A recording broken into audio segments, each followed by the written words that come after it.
here. motherfuckers. Yeah, how you doing, Jeff? Mister, it's funny till it ain't funny. What's going on, man? How was your Christmas? Fucking always funny. Might be like that, man. What'd you do today in the holiday spirit? So we usually do fucking, well, yeah, it wasn't even today, it was yesterday with family shit. We always do Xmas Eve. Today I fucking slept till like 4 o'clock. Got tanked last night. Seems like that's par for the course for me for Christmas too. Yeah, I get Fucking pretty schwilly. woke up, dude, fucking rolled over at my buddy's house, fucking off the couch, like with a bottle of water. Ugh. Do you ever do you do like family dinner or anything like that? Yeah, we did that yesterday during the day on toast. Turned into a usual shit show like usual. Who out of your family, like, what is is there like one specific dish? Because I'm a fat guy, right? I'm a big boy. I like eating.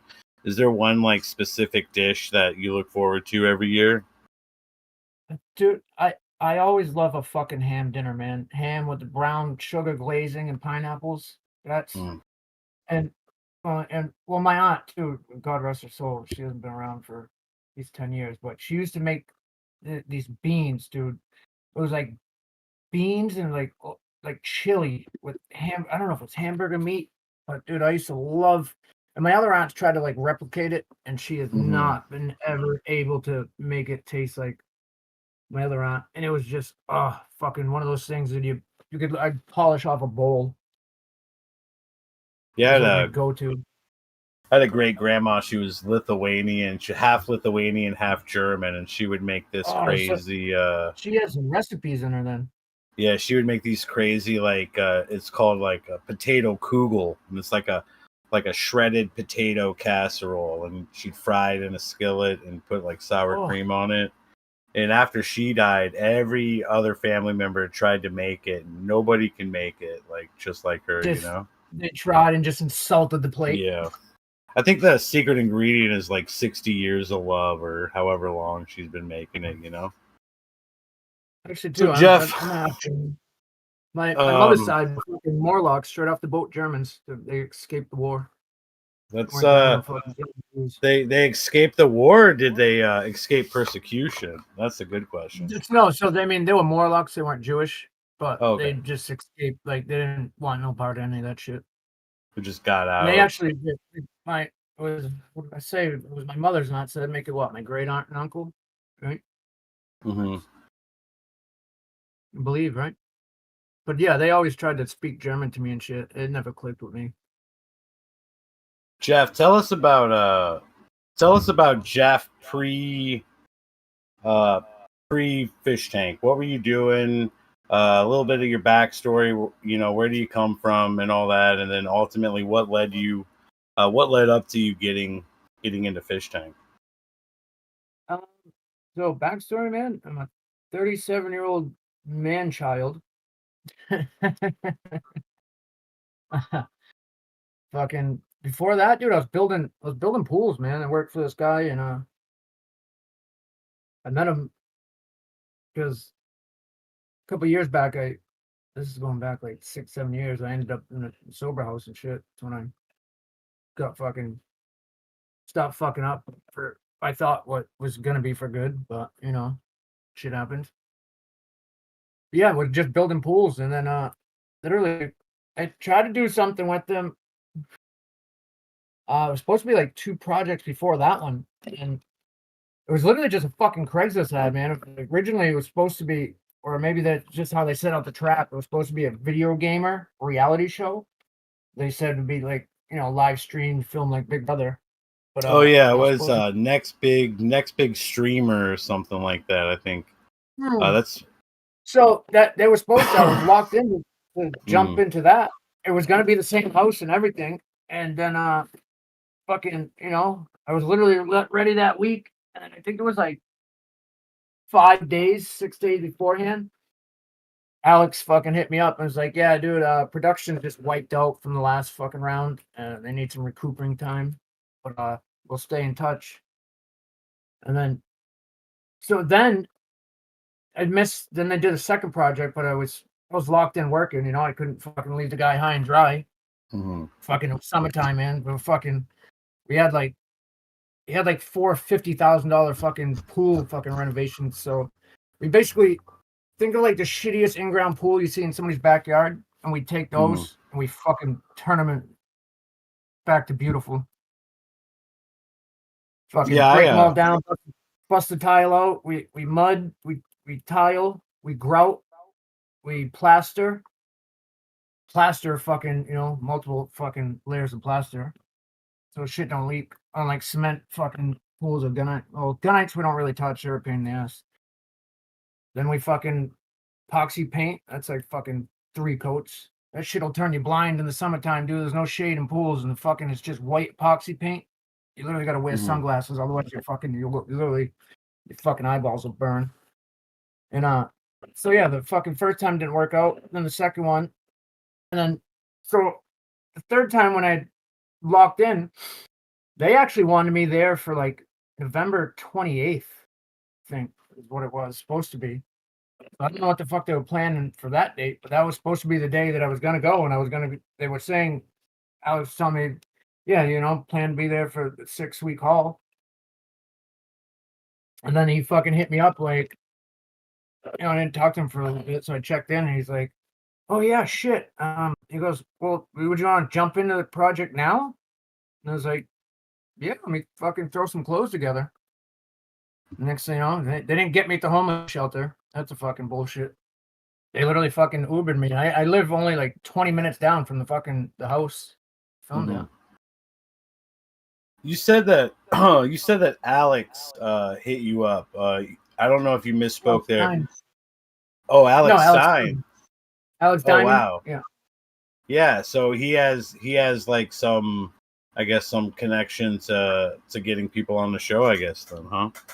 I didn't know that. That's new. Well, when he came in, and after they turned it back into Famous House again, after my first stint, he was in there like, and a couple people said that it's actually true because he was in there like, you know, I own the company, but some people said that he has a stake in Fish Live or Fishtank, something like that, like a decent sized stake in it.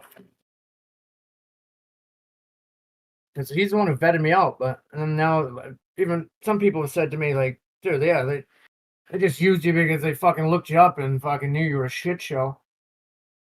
I think shit shows make the best content, so I wouldn't take it the wrong way. Yeah. What even some people say like the second time I was around, like it almost sounded like they just walked me into a trap, because when I left after that first time, dude, so they take your phone, right? They take everybody's phone, check your bag for electronics. When I got my phone back, dude, when I powered it on, right? I powered, not this one, my old one. I actually got rid of that one because it weirded me out. But when I powered, so it was off when I got it. Didn't charge or anything, but when I powered it on, remember like the old like Windows 95, if you had to go into like DOS mode or command prompt? You know what I'm talking about? When you boot up, you see white lines. Bro, the shit literally went with a bunch of white lines, and all I remember is at the bottom, and fucking red line right after it said production, and then it just blipped, and then my phone started up like nothing. And actually, when I was in the chat the other day with Alex B, he said, "Dude, my phone did the same fucking thing." So, pretty sure that they clone your fucking phone, and that's how they hit up your family, and you know, just learn about your life, so they can twist your arm, bend it, whichever way they want. Do you think that they so you think that they like rat your phone essentially and like can like kind of go in and find information? Yeah, get your contacts, get your family contacts, whatever. Because even how Alex's wife showed up, bro, he's like, what the fuck? When she came in, dude, he didn't know she was there. They send him up to film that bit with fucking Binks up in the top room. You know, and them in bed with all the stuffies over him. Playing brother and sister. Dude, yeah, we weren't allowed up there, bro. Like we tried to go see what was going on, and like had our ears to the door and shit, and then fucking production like heard us out there giggling, and they opened the door like, get the fuck out of here. Like they didn't want anything to be known. So when she came, we were in bedroom 3, and she came in when she pinched Bert's nipples, and then fucking Joob's like, "Oh, you're Alex's husband?" I don't know if you guys remember that part. But she literally grabbed him like, "No, I'm his wife, bitch," and she grabbed his head and like started smacking it into her fucking vag. And that's when I was fucking with Joob. Like, damn, Joob, you just got smell-o-vision, buddy. First time ever, huh? Did you know like So I anybody thought else? we thought she was a paid actor. And still going into that is when Alex finally came back down, I'm like, dude, how the fuck did you guys even get my wife here? He goes, I didn't give you her phone number or her contacts. And yeah, somehow they No, I don't think that was so much I don't think that was so much an issue of like cloning phones. When the show first started, Alex's wife actually did a wellness check, called the police and did a wellness check on Alex, and the police did end up coming to the house, and I think the streams were down when that happened. And then later, after getting out of the house, Alex had leaked a bunch of DMs, essentially between, I think it was between Vance and her, where they wanted to get her on the show and essentially gaslit her into saying like, yeah, you can fight. Yeah, no, they definitely told me that. And Binks and stuff she came like in that. with like a bag full of nips. She had a bag full of nips, dude, like little mesh bag. She had to have like 20 of them fucking things. When she finally said it, she was sitting on the stairs, and I was like, "What?" I was like, "Oh, let me get one." And she pulled it out, dude. They were all empty, and she's like, "Wait, I think I had more than that. I think somebody took some." I was like, "Holy shit! No wonder why you're fucking aggressive. You fucking fired up." Did you know? Did you have any connection to Gene or anything prior to the show, or no? I didn't know who the guy was. Oh no, Actually, Gene the lady. Yes. Oh No. She was just. Yeah, she said she lived around here. No, she was just cool. I vibed with her. And they really wanted her to stay, man. I think it was just, that first night when she came in, seeing that puking and just vomiting everywhere, like scarred her a little bit. Because even TTS, dude, fucking people liked her off the rip. And she was nice to really talk to. Like, she really just talked to you like a fucking solid person. Like a loving mother, really. But she's like, you guys are all too young. This is a little too much for me. And she kept saying about how she's got to get a new boiler and shit. yeah, it was. We all. She was. I'm sorry. We all want her to stay, man. She was a pretty interesting character on the show. When you came into the house that first night, like what was that like for you going into the show? Like, did you have any idea or inkling as to what was going on prior to going in? Not at all. So when I was on the way there in the Uber, they told me, just Alex told me, don't bang at the door. Just when you get there.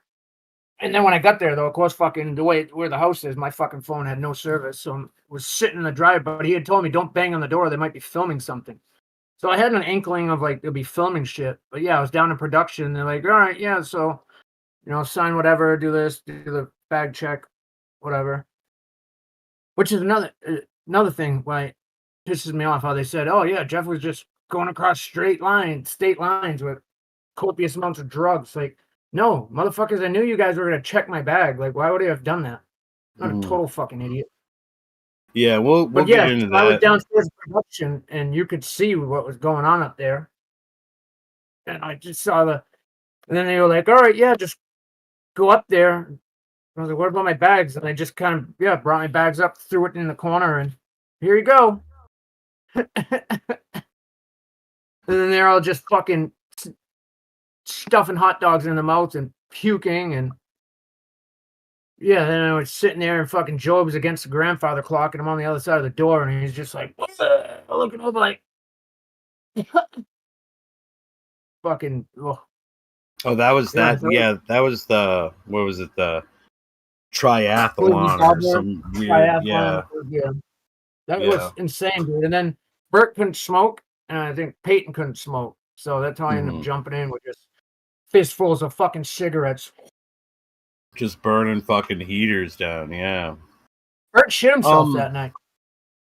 I think Bert shit himself a couple times, actually. He did. But he actually asked to go to the bathroom like once or twice because I guess he's lactose intolerant. Yeah. So and he asked, and Sam was like, "No, you don't need to go to the bathroom. Just hold it." And he was like, "Okay." And then, dude, he let out a good, and he was like, "No, I have to go to the bathroom like right now." He was picking up like chunks of hot dogs out of his. He was like puking up like hot dogs and like picking them up out of the ground and fucking eating them because they said it didn't count because he was just putting them in his mouth, chewing them and spitting them out. That was insane to watch. And then the smoking fucking thing too, dude. I mean, like even that's how we ended up. Alex's team won that challenge because me and Alex are the ones fucking choking. Dude, we hit basically. Mizzy smoked a few, but me and Alex basically they had 4 people smoking, and we were actually smoking these fucking things because that's what we had thought. And then Alex started bitching. It was like, dude, what? They're not even smoking them, and they were like, no, you don't have to. Just and he was like, no, fuck that. We've been smoking these things down to fucking filters, man. That's bullshit. Yeah, there was a lot of people got upset.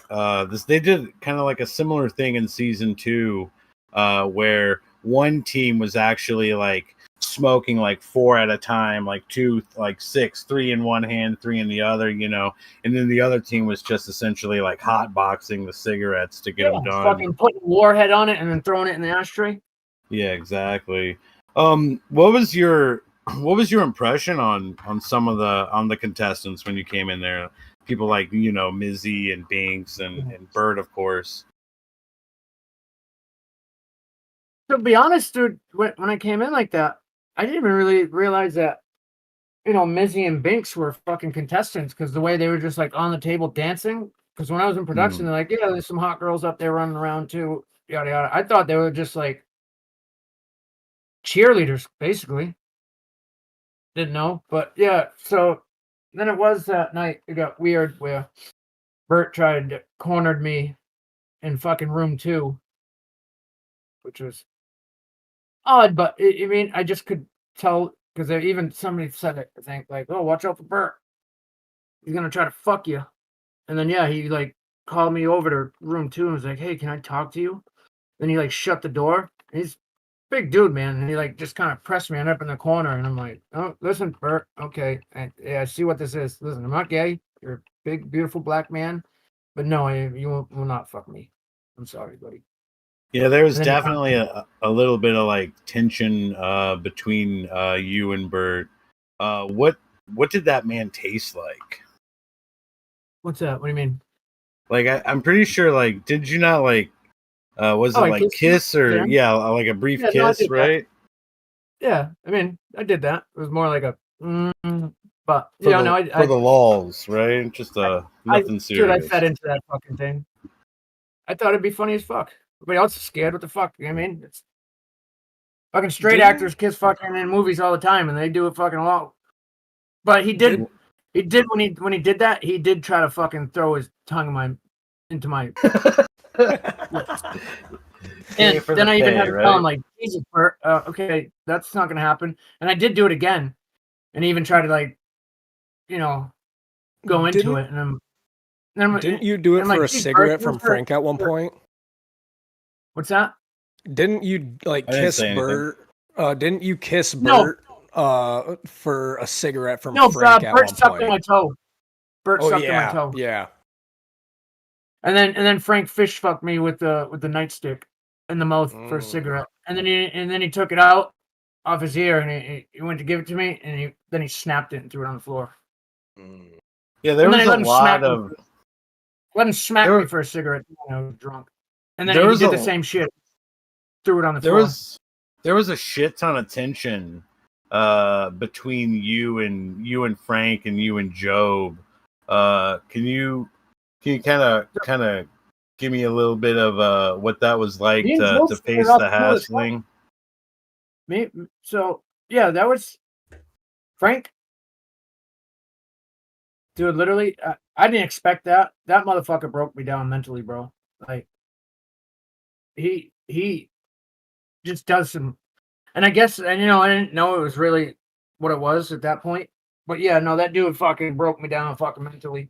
threw me into a window, threw me into the closet door, fucking spit on me, fucking flipped me out of my bed when I was fucking sleeping. What the fuck else did he? Oh, poured the giant gallon of milk on me at fucking like 9. I don't know, was it 9 at night or 9 in the morning? Morning, night, I don't remember. But I was just sitting there, fucking didn't want to be next to the motherfucker, and I'm sitting there at the table, and he just goes in the fridge, and then he grabs a fucking gallon of milk and just, and then Joob that night was drunk and just saying nigger all night. I'm like, dude, I don't like the word. Like I say, what's up, my nigga? He goes, why can you say it? I was like, well, I don't say it with a fucking hard R. And I was like, I've got a hood pass, buddy. I grew up in the fucking hood. Got homies. All my fucking, well, good majority of my little cousins are all mixed interracial. So, and he just, even Ian, I think that was when Ian was back, right? And he just kept saying that shit, dude, all night. And that's why later the next day, dude, I was still pissed at him. And that's kind of when we were cool up to that point. But if they call me an alcoholic, bro, I could drink till 3:30, 4 in the morning, and I'd still be up at 8 o'clock. Because that's just what I'm used to. You mean, fucking, I could get a buzz on and wake up for fucking work. So I was used to that time. And if they call me an alcoholic, that motherfucker's a drunk, dude. Because he can have a couple drinks, and you've seen him. He's falling on his face, falling out of chairs, fucking falls into walls. He holds the walls up. And he just starts to get fucking say ignorant ass shit. And that's why they ended up fucking crashing out that one morning.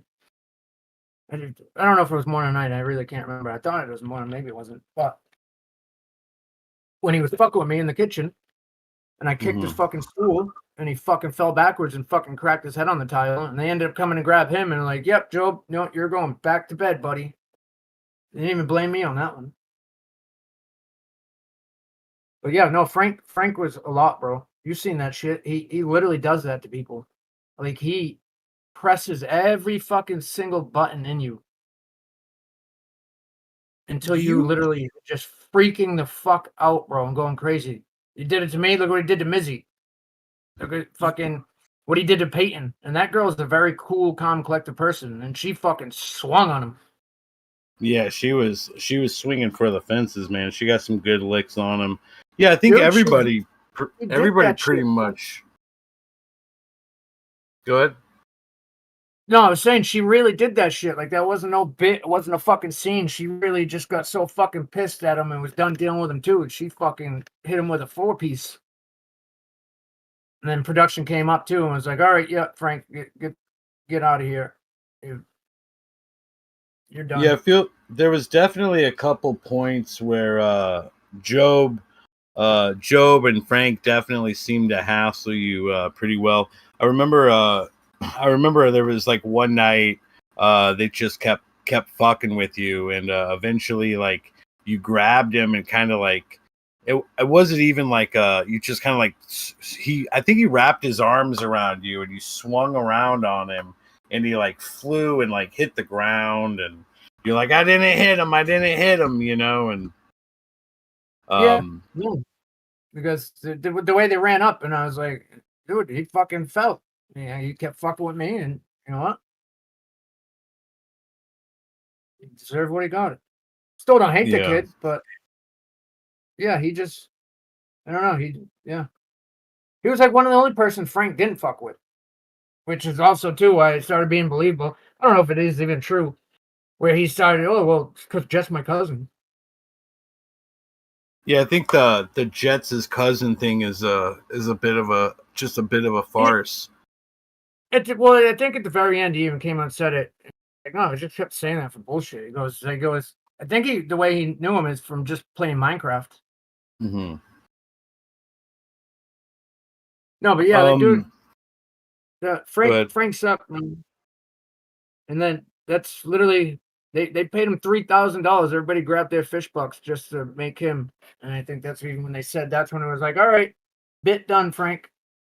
You guys have been the fastest ones to get rid of Frank Hassel in the season of Fishtank history. And we're all like, really, dude? Are you fucking kidding me? Have you talked to Frank or Joob since you've been out of the house? Hey guys, what's up? I haven't.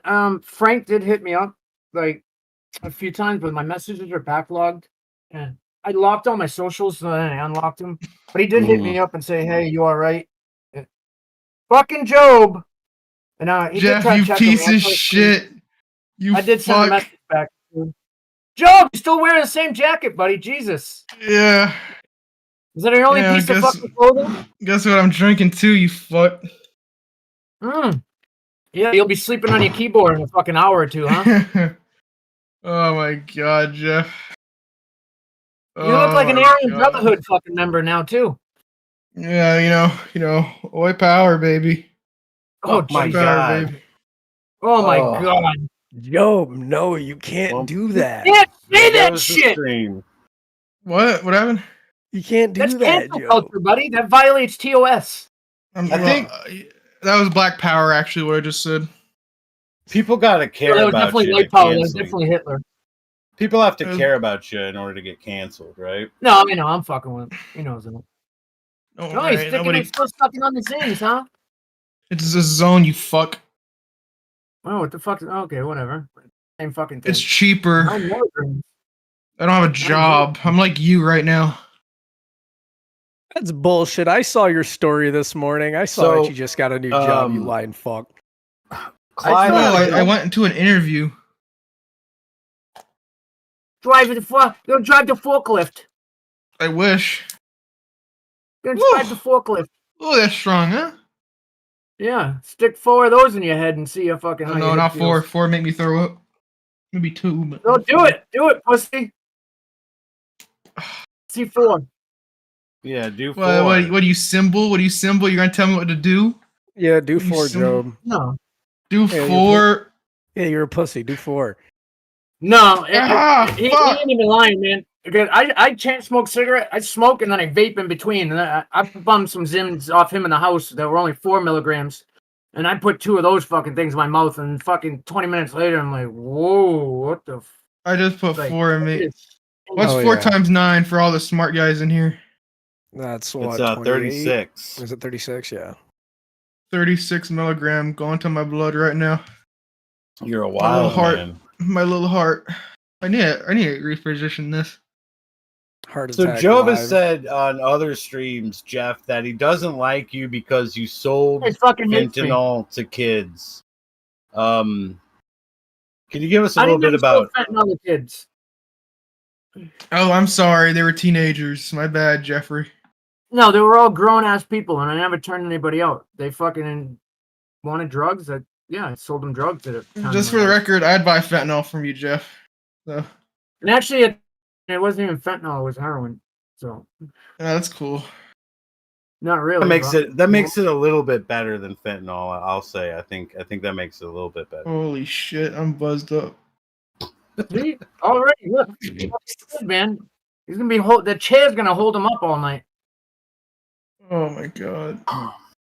Jeff, after what were your thoughts on Symbol? What was Symbol like as a person? He's all right. Well, see, so everybody said Symbol was a piece of shit, but I wasn't there for the original weeks of. Have you Jeff? Have you seen him like? Have you seen him like touching the women? He'd like be weird. Well, I'll touch that right after this. Yeah, so I did like Symbol. I mean, Symbol cool. Like we vibed out, we cooked together, ate together. But then like after there's like a week or so, and then I don't know, man. He kind of switched up with like I think maybe just that elimination shit. And Frank, like he kind of did turn into another person too. That just wasn't talking to anybody at that point. Remember, Joob? Like, yeah, I remember. He would shut down because I guess he realized how like he got too mad. It's kind of funny. But I do remember.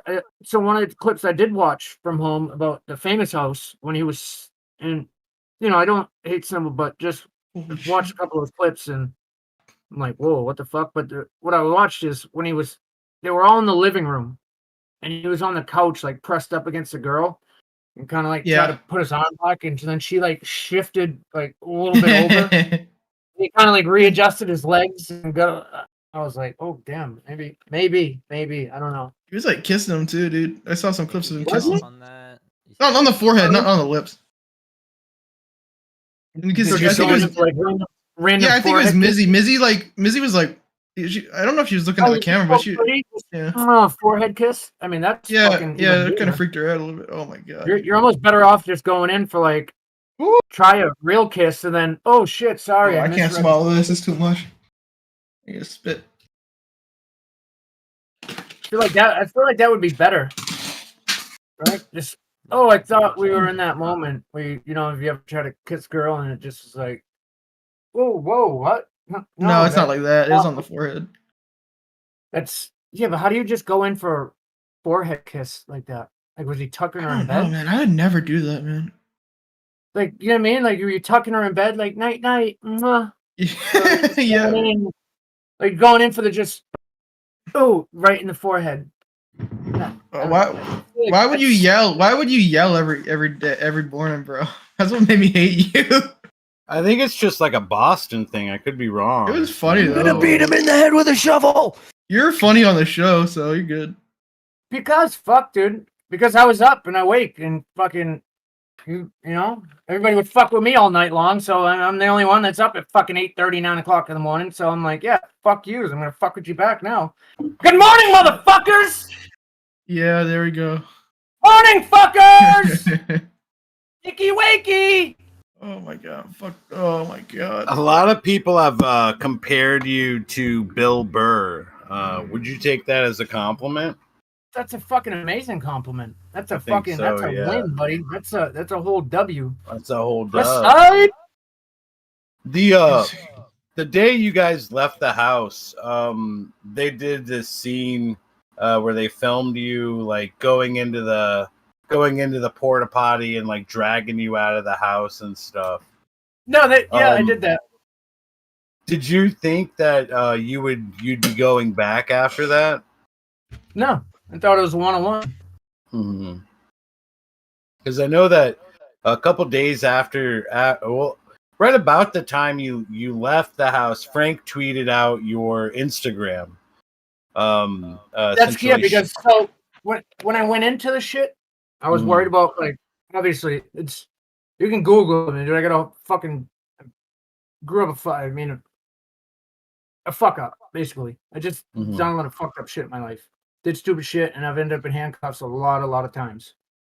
So I locked all my socials before I went in there. But like Instagram, I never used before I get out of there. Then I redid the name. Twitter, never used. Still had an account, just never used it. Facebook's really the only one, but I had a feeling about it, weirdly, and I locked all my socials. So yeah, he ended up finally tweeting it out because I unlocked them all, and then it just got fucking broadcasted.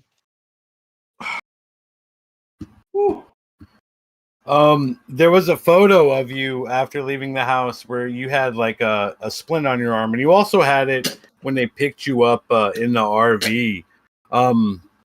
Our boy Clyde said you got hurt in the house. What can you tell us a little bit about that? What had happened there? That was that fucking relay challenge shit. I don't know if you guys watched it. Remember, we had to run around the house with cans of Zip while trying to drink them. So the first one was just like kind of like a dumb race and was like not even fun to do. It was entertaining. And I tell you what, dude, you suck down those Zips, man. They're pretty good. Then they finally got us real Zips, not just fucking club soda in a can. It says. Oh, nice. Hold on, is this the real one or the fake one? Oh, this is the fake one. 44 milligrams of gay guys per can. That's a good amount of gay guys, actually. You want to hear the ingredients? So this is the fake can. Please. So the ingredients are can, opium, human skull particles, mysterious VHS tape footage of a real ghost, shredded 2005 Dodge Durango titles, movie spoilers, CIA mind control. And if you guys remember that, when Joob first read that, that's when him and Bink started wearing tinfoil hats. They were afraid of the Zip cans. The CIA monitoring us. Keeper of the Lord, Jeff. Juice, Red 999, unstable isotopes. Oh, a whole bunch of rivets. a deep sinking feeling in your stomach, laser beam, hood quotes, my nigga, ranch flavor dust, Joob's stolen valor, and bipolar a BPD girl clingy text messages, and some poop. Something about a whole lot of lug nuts got me. I mean, a whole lot of rivets got me. So, that shit fucking it actually says rivets, so I just went with a whole lot of rivets. So yeah, it's just shredding up your insides. But then I think I have the real one too. Nope, that's a fake one too. The other one's up here, an Alex B sneaker. So you, when you were drinking the zip and doing the challenge, right? That's a fake one too. Oh, there's a real one. I drank it actually the other night with some vodka. Cherry menthol. Green cherry menthol. It's actually fucking super good. Like, believe it or not. Pretty good with vodka too. And actually, it is a real drink that they were manufacturing. It's manufactured now out of Boston. So you would you fall down the stairs during that challenge, or what exactly happened there? If you've seen the way up to the penthouse, right? Mm-hmm. The double set of stairs, it goes up, hits around to the landing, goes up to the penthouse. So my part of that relay at that point was third team member, which was Symbol, came running up So the second part of the relay, they put a bunch of obstacles. Fucking bar stools, chairs, fucking bags of trash. On the stairs, they put the casting couch at the very bottom, blocking the stairs. They put the beanbag chair then ahead of that. Then they threw the director's chair right before the landing. So you had to climb over that shit. So Symbol came up. I had to go back down. And he gave me, what did I have, 2 cans? 2 cans, I think. So you got to crack one and drink one as you're running. And then when I cracked the fucking zip can, it fucked up. That thing snapped and it only opened a little bit. That's why I was then like spraying it. So I had to drink the 1 can while running and then crush the other one by the end. So when I hit the fucking landing and I already knew that shit was there, I was just like, fuck it. And I literally jumped off the landing and dove down the stairs, hit the casting couch. It flipped over, and when I did that, my fucking shoulder went directly into the ground and like rotated. Because even if you remember the pull-up challenge, I was bitching about it. And yeah, I've actually gone to an orthopedic right now. It's healed a little bit, but they might have to go in and so the ligaments now, it's healed a little bit, but they might have to go back in and cut the fucking ligament to let it re-heal right, because it healed scarred.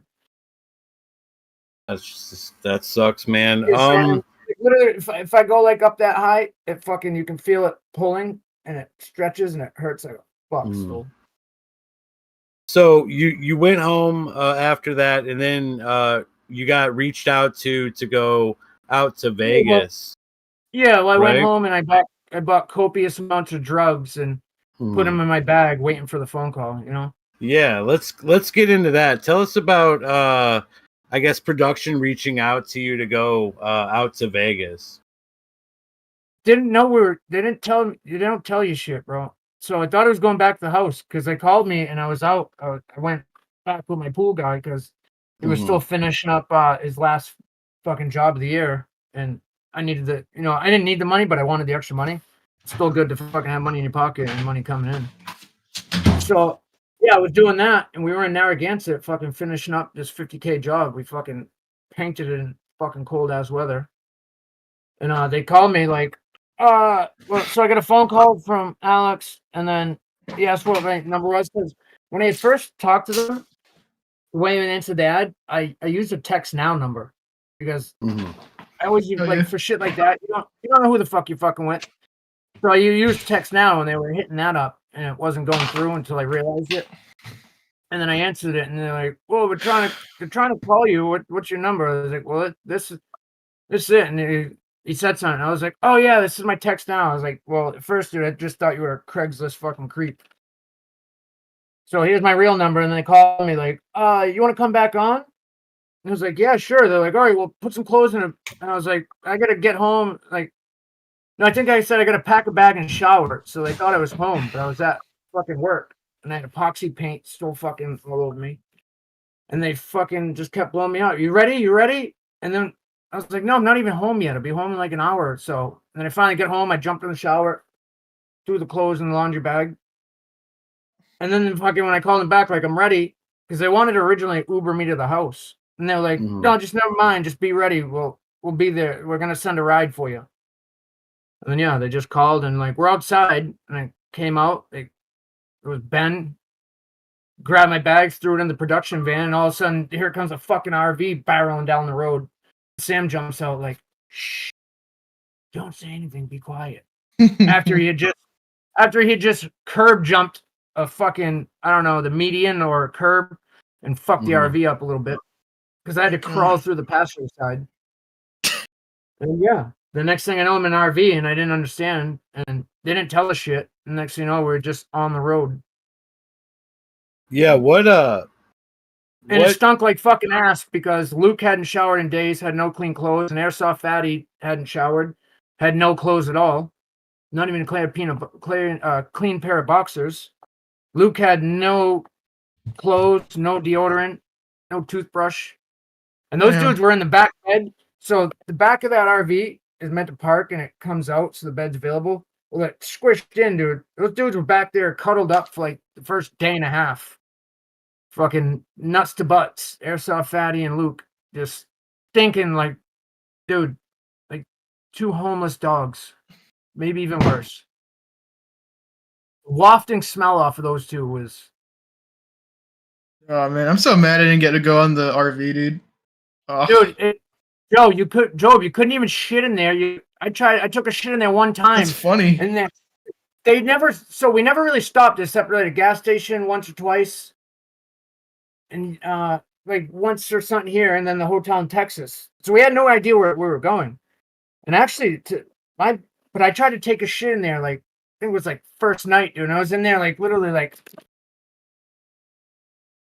and then trying to wipe my ass. Like, luckily, I had dude wipes. Nice. Keep them things on. That's you, bro. good. The dude wipe saved me during the cell challenge. Dude, you gotta keep the taint smelling fresh, buddy.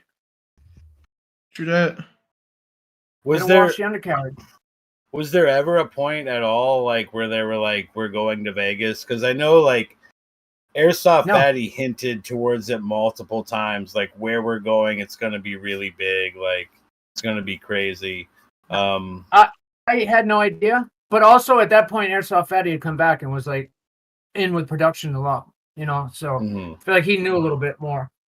But like, so my original idea, I thought we were headed, you know, because I didn't even know. And the reason they did the thing is because I guess the house got doxxed because of their some zoning issues. And like cops going there multiple times. And then finally, you know, a lot of people knew where the fucking house was. And then contestants that left leaked the house. People showing up there, and it's a ritzy fucking neighborhood, man. There's a guy that lives right maybe 5 minutes from that house. His name's Ernie Bach Jr. He owns all the like Toyota dealerships right here in Rhode Island and Massachusetts, and his house is like a $10 million house. It's fucking huge. So that neighborhood is, I guess, yeah, just the cops coming a whole bunch, and then the neighborhood got together and apparently reported the house. So I guess that's why they did the RV. But my original thought is, oh, okay, so we're going to probably just head towards Florida for like warm weather to like film shit. And then I even had thought like, oh, I wonder if we're heading towards Florida and they're going to eliminate Binks. That's what we thought. No. Then they cut to Texas. And then that day, dude, we checked in that hotel at 10 in the morning, 10:45. We were all stuck in the room. Showered and shit, and then luckily I got to sleep because they came back. We didn't even stay there. 9 o'clock at night, they came banging at the door. All right, let's go. And everybody's like, what? What the fuck? Like everybody's clothes was out everywhere, you know, because we all showered and shit. And they're like, no, just throw your shit in a bag. Let's go. We gotta go. Yeah, when we jumped back in the RV, Sam came in and was munching on some chocolate. I think Peyton said something like, "Ooh, candy." And he threw her the chocolate bar, and then she literally woofed it down. And then Sam came back in like, or Vance did, or something. It was both of them or something. And Sam's like, "Wait, did you eat that whole thing?" And he was like, "Vance, you didn't tell her?" Yeah, that shit made me cry, bro. I didn't know that was gonna happen. No, but Peyton was my homie though, dude. And we thought it was a joke at first. We're all sitting there, and Sam's like to Vance, like, "Vance, you didn't tell her not to eat the elimination chocolate?" And dude, her face like went pale white, man. We're all like looking at come on. And I even said, I was like, "Man, stop fucking around. Come on, Sam. Maybe just get the fuck out of there." And he's like, "No, that was the elimination chocolate." Another Vance mess up. What was it like seeing Mizzy get into the RV shortly after Peyton got eliminated? It was cool. It was funny. I was like, "Oh shit." Now it kind of makes a little bit of sense. Because I even have talked to some people, they're like, "Oh, you know what? Peyton said she wanted to go home.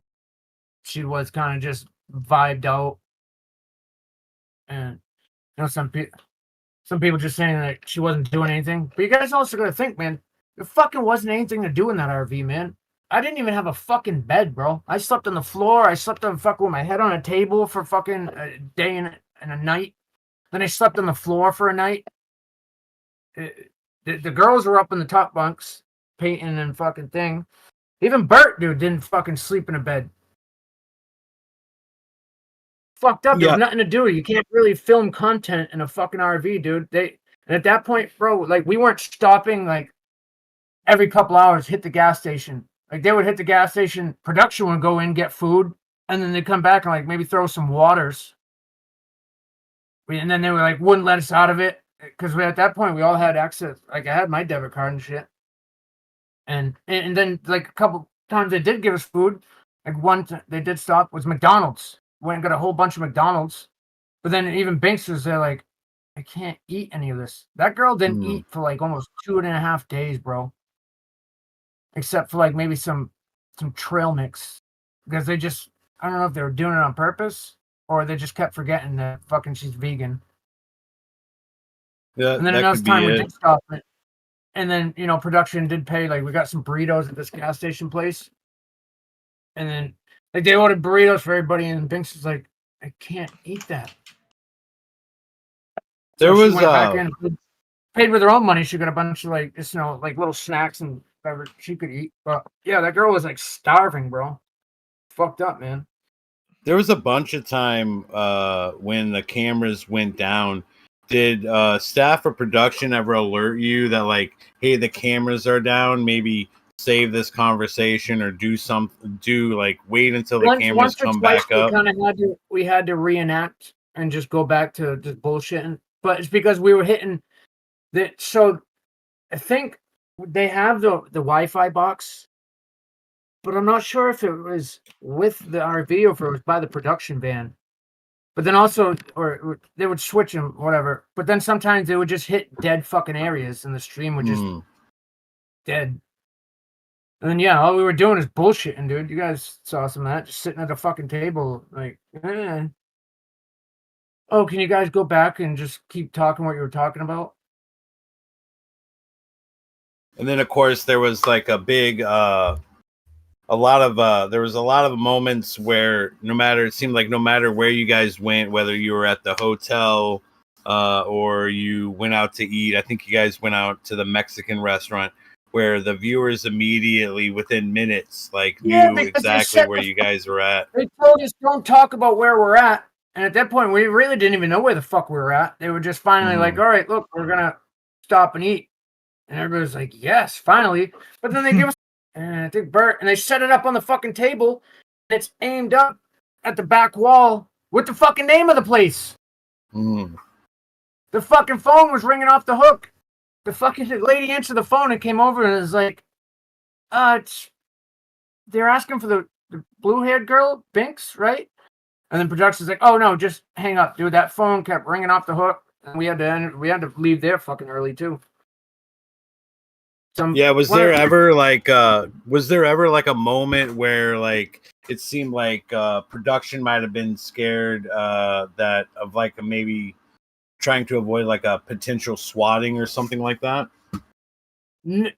No, because actually I don't know if it was there at the restaurant or after or right before. Maybe it was at the hotel in Vegas. I actually said that. I was like, oh fucks. They said something about, or maybe it was going into Vegas, and I was like, they were like, listen, we might have to deal with stream snipers and shit. And I was like, oh fuck, what are we gonna get swatted? And they're like, no, you can't, don't fucking say that fucking word like ever. And I was like, what? Why? And they're like, because it's fucking happened to us a few times.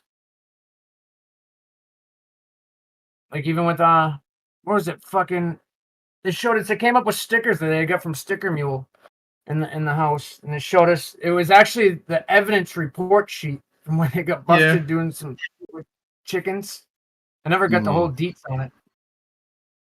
Joob might know more about that one. What did they do with the chickens, Joob? How did they? I don't know. They just had chicken. Like, I didn't watch season 2, but what I would guess is that they had chickens in the house and they didn't have like a permit or whatever the fuck. So it was like animal cruelty.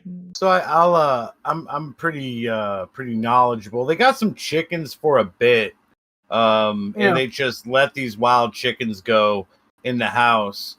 And then after the show ended, I think they ended up calling somebody to come and get the chickens out, but they didn't get the chickens out right away. I could be just a little bit mistaken. And there was actually like a news report on it about these wild these chickens that were left in a house with nobody in there, and like wildlife control had to come, or game control had to come and like take the chickens out of the house and relocate them. Yeah, it makes sense. That could be. So yeah, then they got hit like animal cruelty. Because I tell you one part of the law you can't fuck with, and this growing up like being on a fishing boat and shit, is fucking game control wardens, bro. They have the power of the police. They carry weapons, and they're not like, like when they say a cop can't pull you over in a certain area. Their jurisdiction is just the whole fucking state. They can do whatever the fuck they want. A lot of them do, because they used to board our boats and shit. But well, I don't know. I don't know if they got like in trouble for it. I think what it was. No, they did. That's what I'm saying. Did they really? Yeah, the stickers from Sticker Mule were actually a piece of the evidence report sheet. Yeah. That they got in trouble for, but they redact a lot of shit and they turned it into a cool sticker that was on Sticker Mule. Oh, nice. I think I have some somewhere. Yeah, it was actually like charge, offense, blah, blah, blah, redacted shit, date of offense. Yeah, no, that was evidence report sheet because there was a charge. Jumping from that to back in the RV, when you finally did show up in Vegas, what was that like? I remember you were the first person with a challenge and you were trying to get as much money as possible. And you glazed some old ladies. I seen it. What was finally getting out and stretching your legs like in Vegas? How was that? Dude, all right, hold that question. Can I just throw some soda in this? Because that one actually I really loved. That was the best interaction. I'm gonna make it. Actually makes me laugh and smile. Hold on, make us some soda. Shut my camera off. I'm eating cheese. What kind of cheese you eating? Delicious. What kind of cheese guy? You like cheese, Joob? Yeah, I don't. With wine and stuff like that, but Yeah, I don't drink wine. Just by itself, with like a cracker, perhaps. What's your go-to cheese? Either Gouda or no, not Gouda. It's either Munster or no, it's not Munster. It's well, I like cheddar with crackers. That goes good. And the other one, shit, I forgot what it's called. It's a mixture of the two. Whatever. I mean, I like Swiss too. Swiss is good. Provolone, That's a sandwich cheese. I was friends with a guy from like the Netherlands, and I called it Gouda cheese, and he got really mad. He says it's actually pronounced Gouda cheese. Gee, I'm not saying that. I'm just saying Gouda. Yeah, I'm not gonna fucking say that either. I'm more of a classic pepper jack kind of guy. Yeah, pepper jack's good too. Yeah. Pepper jack hits. Just filling the dead air. Ladies, Joob is single, by the way. If you want to hit him up on his Instagrams or wherever, on his Minecraft server, he is a single man, and he is taking applications for Miss Joby 2025. Yeah, he's also taking. Mm-hmm. He's also taking job applications. If anybody has, you got your soda pop. You guys want to hear something funny too? We'll go back to the other question about. So when I got back fucking from Vegas, a girl was fucking DMing me. Like, just kind of talking and everything. I ended up video chatting with her. Well, at the fucking very end, I mean, this girl was like raising me up a little bit. But then at the fucking very end, I see like the next day that her boyfriend took a bunch of pictures of like the in-between texts and DMs. And I was like, oh, look at Jeff, thinks he's going to get some from my girl talking weird tweaker shit. I didn't even respond to it, but it's so funny because I'm like, dude, your girl fucking video called me. It was like basically putting herself out there and wanted to hang out with me. What'd she look like? What'd she sound like? Pretty as fuck. I think the name was Cammy or something. I think it was on Twitter where he posted it. Posted like some text message to me talking about weird tweaker shit. Because what it was, like, I was putting my wall of shame together a little bit. And to be a cunt, when I left the RV, we were about to play cards, but so at the fucking very last minute, I ended up stealing. Hold on, can you see him? I stole the royal flush out of the deck, so those fuckers tried to play cards afterwards. They didn't have a full deck. Just be a fucking asshole. Yeah, so getting back to finally getting out there in Vegas and stretching your legs and stuff like that. What was it like to finally get out and then start that challenge where you had to essentially get panhandle for money?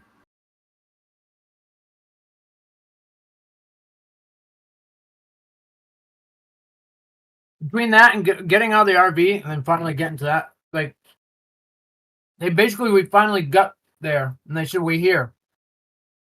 We pull into a parking lot. Apparently, they hired a security guard. So that's, I guess we didn't know that, but that's what they were waiting on. And at that point, dude, Airsoft, Chris didn't even have a pair of pants, dude. He had no clothes. They got him on the RV ride. They got him a pack of boxers. He had one pair of shorts, no socks, a sticker mule shirt. Poor fight, and then fucking we pull in, we're in the parking lot, like, we're here. But you guys gotta hang in here for a minute. I guess while they're here in logistics. We're gonna go out and check, and then they were like, when everybody's like, where are we? They opened the door and let us look out. Well, they showed us on the highway coming down, so I think that's when we knew. But we didn't know if we were driving past it or whatever. Like, oh, we're in Vegas. We're gonna go do some fun shit in Vegas. Yeah, and then Sam comes in with fucking a pair of corduroys that he throws at Chris. They didn't even fit him, dude. He couldn't even button the things. Or he couldn't even, but then they threw Luke like a brand new shirt and a brand new pair of shorts. I thought it was fucked up. Chris had a fucking like 12-foot fucking charger cable, white cable that he had to use as a belt to tie around him to keep his fucking pants up, dude. And then yeah, we were right there in Fremont, and they walked over like, all right, now we're gonna get into some fun stuff. And yeah, it was begging for money. And they're like, Jeff, you're perfect at this. And actually, I thought he did pretty fucking good, but so the problem was we were right there in the Fremont experience. And it was that wasn't my first time, but it's when they started filming and they started doing that. Yeah, that fucking the older lady and the girl in the, which the other one wasn't. I mean, she's older. She wasn't old, but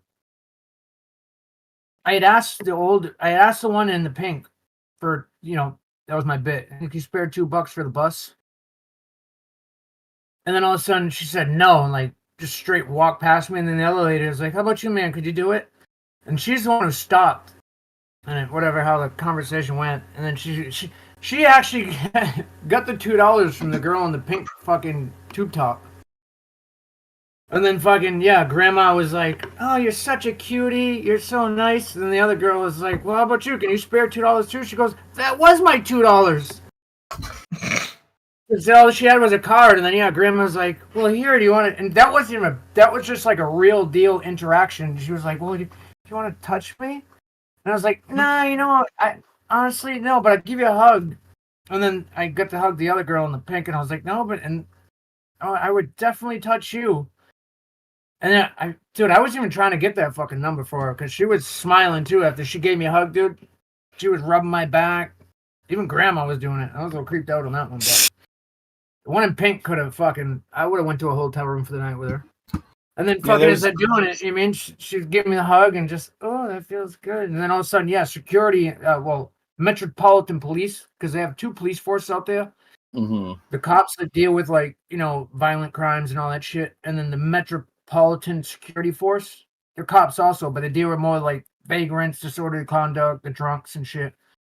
And they like rolled up on us and were like, yeah, you can't film here. Do you have a permit? Mm-hmm. No, you can't do that. You got to cut that off. All these, you have these companies in view that could actually sue you. And then they even told us like, look, you could just go on Vegas Experience, go to the bottom and get a permit for $45, which I think they did eventually. But then we had to switch lanes backwards east of Fremont Experience. And it's, except for those first 2 bars at the beginning, the fucking area was dead.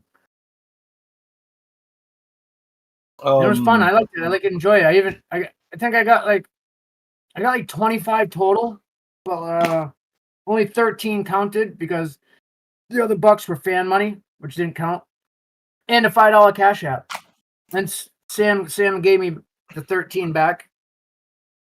So and then I had the $5 on cash app, but I had a couple bucks in my pocket. I ended up taking it.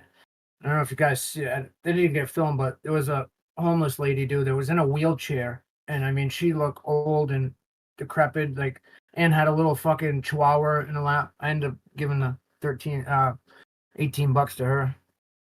That's what's up, man. That's and good. And then the homeless guy that's just laying on the floor, laying like slopped out on the floor, like this, with a sign holding up, looked at me like, "What about me?" And I'm like, "Get a job, bum." She needs it more than you. You got 2 legs. You can get the fuck up. You're just not even trying. And sorry, yeah, I mean, I would have split a little bit, but she's in a wheelchair, and she had a dog. So like, she probably needed a lot more. That night, they said, "Oh, we got to cross through here. We got to shut the cameras off. We'll be back in a little bit." That's because the cameras. Yeah, the cameras didn't. Well, the cameras didn't come back on. He said in like an hour and a half. The cameras actually didn't come back on for like 14, 15 hours, something like that. When they did come, yeah.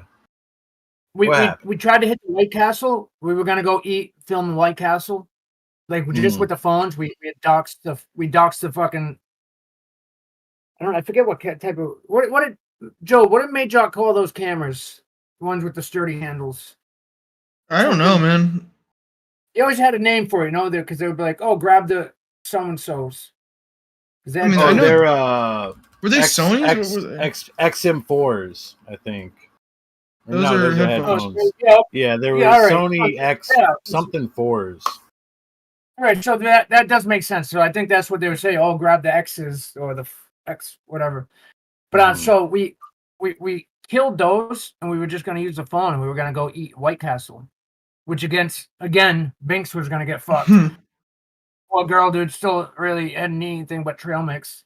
And she goes, and again said something like, I can't eat any of that stuff. And then Sam just looked at it like, well, don't be a vegan. And then we went in there, but when we went in there, it was fucking closed, dude. And it was only like 10 o'clock. They were closing. So yeah, then we went to kill the stream for a minute. We were supposed to go across something, and they had something set up for us to do. And then when we got there, I think it's not everybody had their ID or something. So we know it. We're only like 4 people were gonna get in. I think like me, well, I don't know. So that was the thing, and then they killed it, and then we went to the hotel. That took like almost 2 fucking hours just to get in a hotel room. And then yeah, they didn't have enough cameras to set up in the room. And oh no, we had the cameras in the lobby, and the fucking lady made it adamant like, oh, she asked what are the cameras for? I think it was Cowboy Max said, oh, we're YouTubers, and she like went right out like, you can't film on the property, you know that, right? It's against TOS. So they were worried about that because they were gonna put a camera in each room. It was me, Mizzy, Luke, and then upstairs was Chris, Fatty, Bert, and Binks. So they were gonna use 2 in each room and then stream it, and then they were gonna have 1 in production where they went. But they didn't want to risk it that night, and they're like, fuck it, we'll just start up in the morning. So when the cameras came back on, you were in the little bungalow outside at the Gold Spike. That's part of the hotel. So the hotel has the hotel rooms, and then they have like a courtyard that goes into the Oasis. Yeah, Gold Spike. It's a big courtyard with like huge little fucking like homes. real life style beer pong shit, cornhole, fucking all kinds of cool shit in the courtyard, and it graffitied the fuck out. It actually would have looked like a cool place to film. But yeah, they had this like tiny home, which they got fucked too, because there was supposed to be 3 beds in there. There was only 2, and then things smelled like dog shit, bro. They tried to make fun of me later that night. Like, Jeff, we ended up with a bag of your clothes, but we had to triple bag it because it smells like straight cat piss shit. And that's when Jet was fucking me like, whatever, some weird name. But it wasn't my... I was like, dude, Mo's cool fucking... And it wasn't even clothes, it was my bedding. Because I made sure the first time I didn't bring bedding, and all I ended up with was like a tiny fucking throw blanket to put around my knees. Joob knows what I'm talking about. Yeah. Fucking, there was no blankets, sheets, and shit, bro. You fucking freezing. The house would either be freezing cold or super fucking hot, depending where you're at. Joob used his fucking jacket as a blanket multiple times. So yeah, it was. It smelled like straight shit, bro. In the end, we finally kind of think we figured it out that they didn't empty the septic in that bathroom inside that tiny house. When the cameras did come back on, though, I think Binks and Luke were talking about how y'all had been partying the night before. And then Sam came back in and said, we weren't partying. Like, that never happened. Did you guys party that night? None of those fuckers partied. So I was in the fucking room, and I downloaded fucking Saucy and Dribbly and even Uber Eats. I already had Uber Eats, but I was trying to get a bottle delivered. And what happened is Vance, Jet, and Ben went to the fucking bar, and they came up to do a security check because they were fucking lit. So they were just banging on the doors, and they came in just diving on the beds like, no, we have to do a security check. We're going to check on you guys, make sure you're not fucking doing anything. And I was like, oh, look at you motherfuckers. You got bottles? They're like, no, we're at the bar. I was like, oh, you fuckers. You didn't ask me. Because I didn't want to leave the room, you know what I mean, and get bitched at fucking... Because it's not like the bar was right downstairs, and I didn't want to get bitched at, so... But then, yeah, they left, and then they came back like 5 minutes later, like, fuck yeah, you know what, Jeffrey? We're sorry we forgot about you. Come on, man. You're going to the bar, too. Yeah, and I get down there, and Ben's in the chair with his fucking almost, like, He ended up falling out of the chair, too. But, yeah, they had 2 nice fucking stiffies poured for me, a couple shots. And then, yeah, we had some drinks down there. And then they're like, all right, let's go do security check on Binks and Bert and everything. We went up there, dude. They jumped in the beds. They made me fucking shake the bed on Bert and wake him up. Rip the blankets off of Fatty. And they were shaking the bunk beds. Jet dove in the other bed and was like, wow, this bed's super comfortable. He goes, fuck this. I'm not going back to... My house smells like shit. So we partied the night before. Not them. Nice. Speaking of partying, now we get to the big question, right? That everybody wants to know. Yeah, I know. What What happened, Jeff? Tell us what happened, man. Well, I just took a bite of a sandwich. Well, pretty much.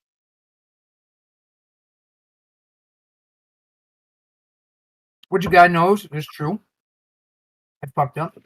Actually, dude, I haven't done hard drugs in 37. Since that point, let me think. 37. Since I was 31 or 32 years old, I haven't done anything but drink. And so we got kicked out of the other hotel. Took like 2 hours, 2.5 hours to finally get up in the room, get our shit. We had to wait for cops. They had us fucking they were doing dumb shit in the lobby. They tried to make me do that dumb shit. Like, oh, Jeff, get in there and dance. I'm like, I'm not fucking doing that, bro. Because if you guys remember, Binks and fucking Mizzy are just in there, like, fans are all calling the hotel. The TTS is going off in the lobby. Well, apparently we were waiting for the cops. So we moved hotels. We went to the D hotel, just maybe like 2 blocks over. And it was actually a super nice hotel. And it had the casino and a bar in it. All in the one. So they said the same shit. They only got a couple rooms. And they was just like, all right, everybody was staying with it, in that other hotel, it worked perfect because they had 4 fucking beds. They put the same people in the same rooms. We get up there, dude, it's 2 fucking queen beds. Luke still stunk like shit. Still didn't have a deodorant stick. So he was like first to get in the shower, and I was like, all right, Luke, I guess, obviously not sharing with Mizzy. Well, I would have. No problem at all. But wasn't gonna, not jumping in there like, hey, we're sleeping next to each other, you know what I mean? So I'm like, sure. Luke, you're gonna have to scoot the fuck over, dude. But he went in the shower first. Then when he got out of the shower, he jumped in the bed, and I was like, dude, make sure he saves the room. And I was sitting in the fucking chair just watching TV. Missy's on the thing. She had her iPad because she snuck that in. They took her phone. And then Luke even tried to rat her out on that one. Like, oh, Missy's got a phone. You guys should know. And they came up there fucking when we got there, like, Missy, where's your fucking phone? Oh, no. They came in and she left the charger cable on the bed. But Luke had already ratted her out. That's why they came up there. And then finally she's like, no, I don't have a fucking phone. I had my iPad. But so Luke ended up showering, and he ended up sprawled in the bed just like this. And it was like,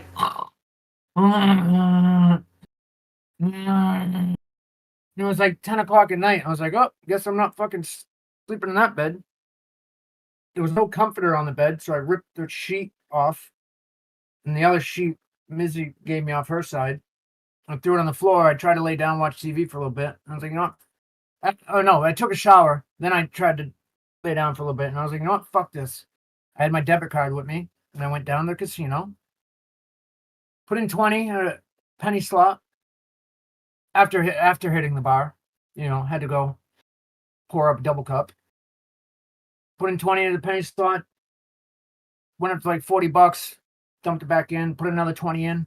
And I played it up to fucking like 180, dude. 200. I think after then paying my bar bill, I checked out with like, I want to say like 160. So I had cash in my pocket, and I ended up going back to the bar, and there was a dude there with his girlfriend. She had a hot friend, and we were just bullshitting and vibing.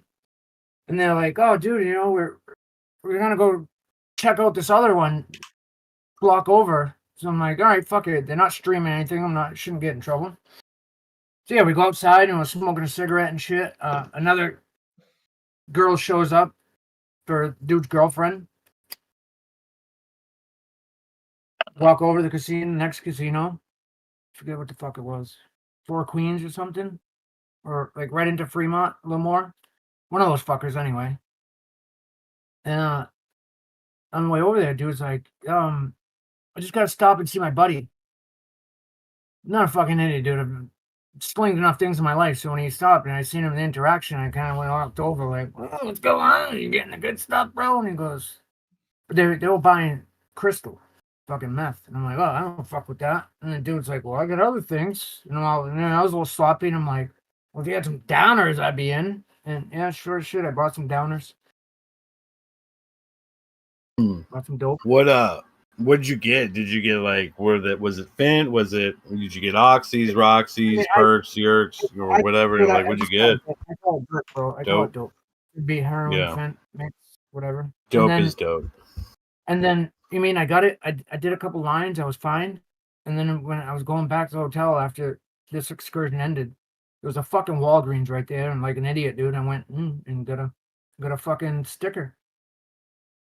And for the people who don't know, stickers are needles, essentially. Yeah, sticker, ninja, pin, whatever you want to call it. Like an idiot, dude. And I mean, it happens to the best of us. I think, and I was like, fuck it, dude. And that's what I said, I'm like, fuck it, dude. It's one night in Vegas. I hadn't gotten high in years, man. Because actually, when I went to the show, which kind of fucked me up too, and I've been on the Vivitrol shot. If anybody knows what that is. No, I'm not super familiar. Is it like It's called the Vivitrol shot. It's one shot every like 2 months to 3 months. Usually lasts up to 90 days. You don't feel effects from any drugs. Because yeah, I mean I've had problems, got clean, hang out with people, do dumb shit. So I was just finally like, you know what? I'm just it's like I've never been to a rehab. I tried Suboxone, but you still have cravings. You think about it. And I've never been to a rehab ever in my life. Not once, man. I've been to a bunch of psych wards. Never a fucking rehab. Been to a sober house one time and I graduated out of that when I was like 30-something. But so what it is they basically give you a shot and you do not feel any effects from any type of drug. Whether it's cocaine, pills, dope, fat, methamphetamine. You can do it, you don't feel anything. It's just it's a blocker. And it helps super fucking with the cravings, bro. Like when you're just not even gonna be able to do it, why waste $1? So before I went to the house, I've been on that fucking shot for last couple of years. And I didn't get my shot going in the house. And I didn't even get high when I came home. I didn't. And then I was supposed to go get my shot again. Like literally. So what did they grab me on Wednesday, right? They picked me up on Wednesday, I think, in the RV. I was supposed to get my shot Friday morning. And then they called back and I was like, yeah, fuck it, let's go. I thought I was going back to the house, because the famous house shit didn't work out. Apparently none of those fucking people were content worthy. So they doxed pretty much all of them real quick and they were running out of shit. And yeah, I missed my shot. And then, I was in Vegas. Like, fuck it, man. I'm in Vegas one night. Nobody will know. And then the reason they discovered it is because Luke thought I stole his fucking fanny pack with his ID and a debit card or two and a credit card. Fuck, I look like I had $900 on my debit card. And I'm not an idiot, dude. I don't steal from people like that. Because I've worked carnivals, dude, and lost my fucking ID. And you can't get fucking, almost at the end of the year, stuck in Florida for fucking an extra 3 weeks paying for a fucking hotel, motel, waiting for an ID to get to my house and then get shipped down to me. So I would never do something like that to somebody. And yeah, so he thought I stole his shit. We were in the RV, and then apparently he went to talk production saying, I think he has my shit. Went back to the hotel room and just dumped out all my bags and like an idiot. When I got back up there drunk, after it was gone, I stuck the fucking shit in my bag. And the fucked up thing is I was literally gonna throw it away the next day, dude. One night was good for me. One night in Vegas, that's all you need. What do you think happened to Luke's stuff?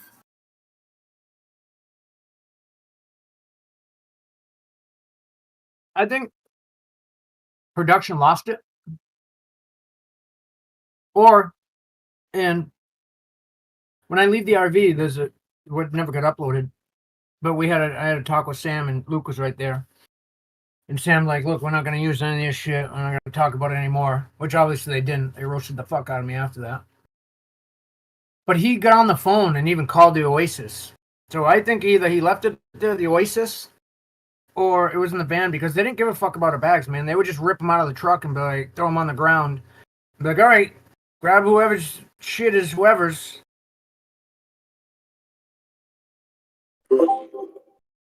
And somebody even told me that he had said it on an interview that he now doesn't think I stole it, that production just lost it.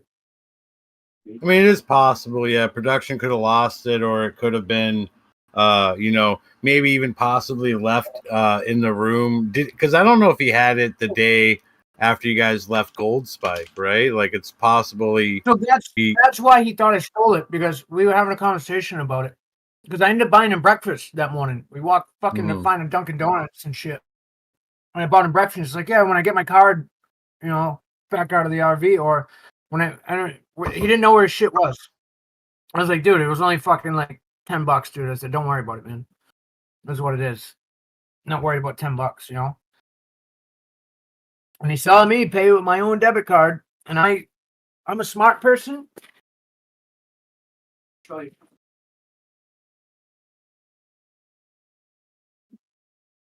Because I do lose shit all the fucking time, like my IDs and debit cards.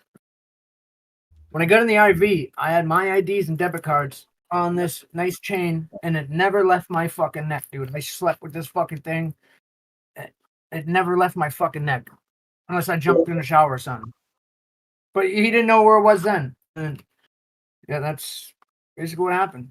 But like I said, even on that cutscene that wasn't shown, Sam called the Oasis and was like, yeah, hey, man, acting like a Texan or some shit.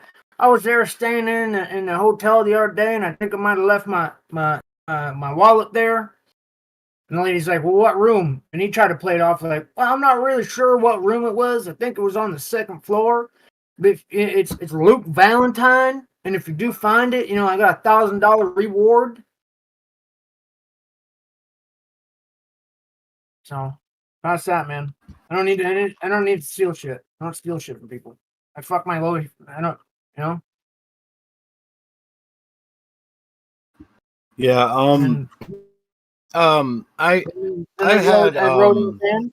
rode in the van back to the hotel as they filmed me and just roasted the fuck out of me a little bit more.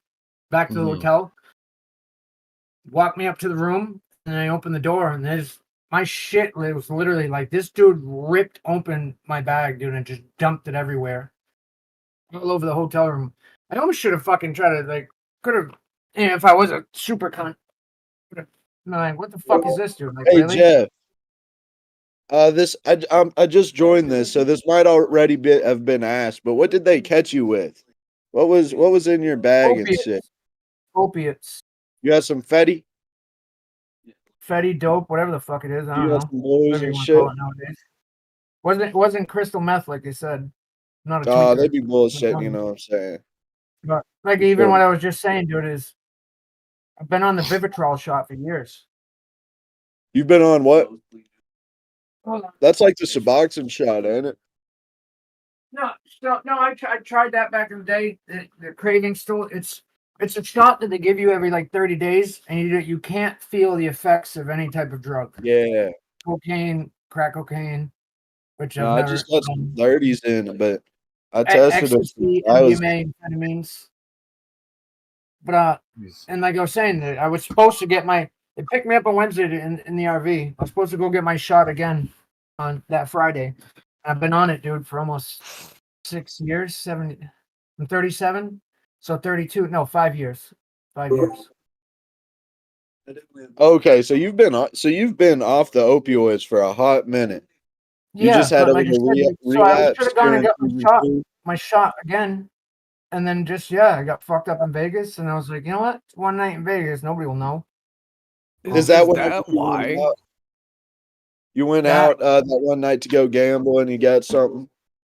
Well, that's what I was saying, dude, because I was up in the room and there was only 2 queen beds. Mizzy was in one. Luke took a shower. We were supposed to split the bed, and then he ended up in the bed like this. Sprawled the fuck out. And I snagged the sheet off there, and Mizzy gave me the sheet off hers. I tried to lay on the floor and just watch TV, and I'm like, fuck this, man. I'm in a casino. I got money in my pocket.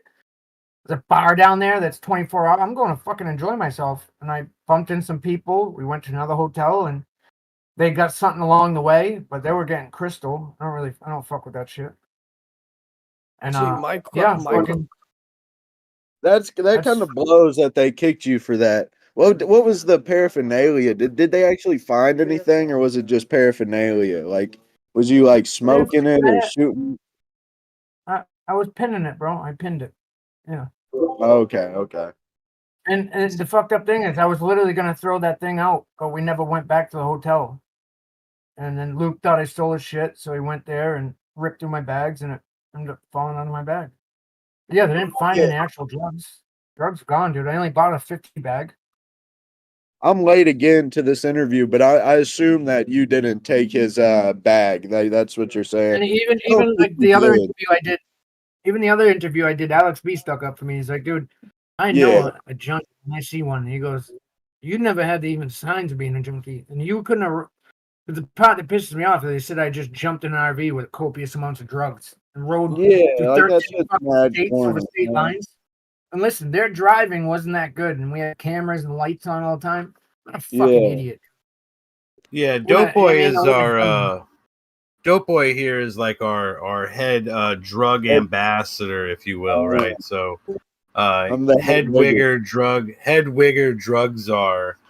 So he knows a lot, and I grew up around quite a bit of drugs myself. One of the things that I know from firsthand experience is how fast people are to lie when they're caught in a lie, and you can tell like when you go to like if you were guilty, right? If you stole his shit, you would have more likely have like popped off instantaneously about being accused of stealing his shit, but you played it cool for probably 15, almost 20 minutes of Luke going, you know what I'm talking about, right? It got me about the same question being asked multiple fucking times. My answer's not going to change. Even like Luke said, he goes, well, if I don't find my shit, your Vegas vacation might turn into a long vacation. Mm-hmm. So basically saying they're going to call the cops and say stole his shit. Okay, what are the cops going to do? They're going to go to the hotel room, look through the shit. You're still not going to find it because they never fucking took it. Exactly. And if I did take it, right? If I did take it, yeah, I would have dumped the fanny pack right off the rip. But I would have kept I would have kept the ID and the debit cards to try to burn them off. Obvious. Tap to pay with some shit, or maybe ask them like, what's your birthday, Luke? Now they that there were charges to the account. What state are you from? Because that's how you can learn somebody's social security number. Oh, well, mine's in like 3599. What about you? Like I would have tried to press for info if I was. Yeah, for sure. What's your Luke? Luke? What are your favorite numbers, man? My favorite number is 46. I use that as my passcode too all the time. And then somebody just says, "Oh yeah, I'm I love the number 56." Yeah, my security pin's 1488 in case anybody's wondering. No, mine's 0124. No, it's 0146. Mine, but if you're a Fetty Wap thing, you already know my passcode. 1738. But Dope Boy also he did bring up a good thing, and he's not sure if you're if you were made privy to this. But afterwards there were charges that were made. I guess he's found that there have been charges to his card before he was able to get his card canceled that don't actually, I guess, put you guys in the same location. Yeah, because did they? I'm late on this interview. Did they ship you out instantly? Bust that back for me. 1 second. Say that again. There were charges on the card that I don't think put you guys in the same location, like time wise. So he lost it somewhere the fuck else. That's essentially what people are saying. Yeah. So somebody else did find it and hit tap to pay on his shit real quick, and maybe got to slug it a few times, and it wasn't in Vegas, is what you're saying. I don't know where it was, but I know it. I don't think the charges were where you guys were at the same time. Like it doesn't match up. Like you wouldn't have been where the card was. But I think this was well after the fact. I was unable to be able to press those charges. I don't think you could have done it, depending on where you were. As soon as we wake up in the morning, charges, when we came out the hotel, the cameras were on until we went back to the. Well, I didn't go back to the hotel that night. I was only in that hotel for a night.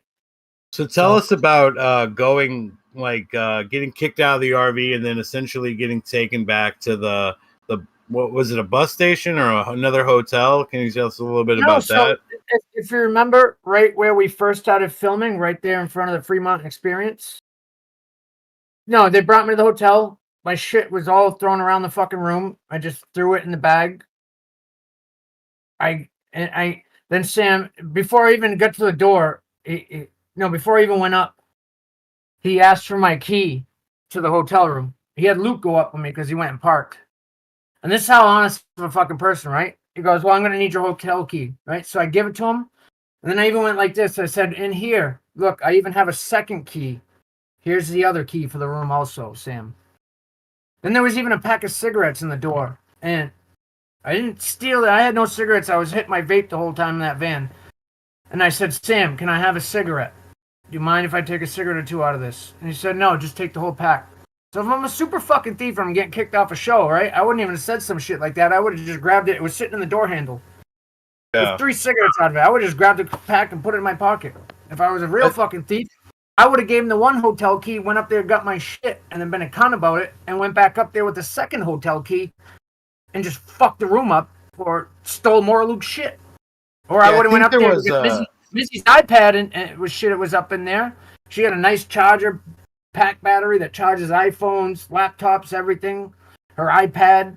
And I knew a fucking pin code because I see her drawer on the fucking thing. So if I was a real piece of shit, I wouldn't even give the second key. I told him I had it. And I went and robbed some more shit.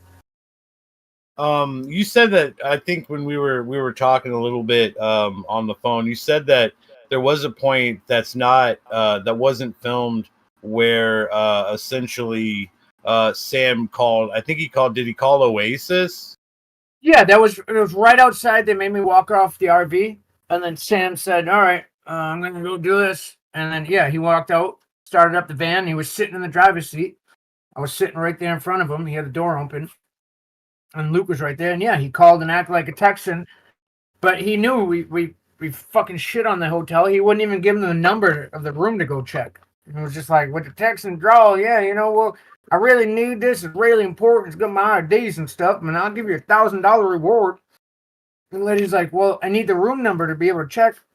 And then she was like, well, we can check the lost and found. What's the name? And he was like, well, it's Luke Valentine, ma'am. And like I said, I'll give you $1,000 reward here if you could call it back. And nothing, right? I don't know if he ever answered the phone call. Because to be honest, look, I think it's in his phone. I tried to call them myself, bro, after I was already kicked. And why would I do this? Right? Why would I try to call the Oasis? I tried to call on my own fucking shit. Oh, where the fuck is the camera? Oh, don't show phone numbers. But oh no, the Oasis. It's Oasis Gold Spike. Yeah, but there's a bunch of other numbers on there. Yeah, but there's other numbers. Dude, I recommend not showing it. Okay. Shit all over me. I don't care, bro. Look at December 6th. I tried to call that at 8:46 a.m. to try to call and talk to the lady to see maybe if they could. And I gave her the room number to go check. But I called a few times back after that. Just wasn't the same lady, and they said we don't know. What were your opinions on Sam Hyde and the rest of production? What are your opinions on them now that you've been off the show? I like production. Jet didn't come to me afterwards. He didn't say anything to me. Well, he was actually gone. He didn't come back with the van, so I think he was already back at the hotel. But I like Jet. Jet's a fucking genius with that shit, bro. And I said it to him even on the show, like, dude, you're sick with this shit, bro. The shit you make us do. I said, but it's funny, dude.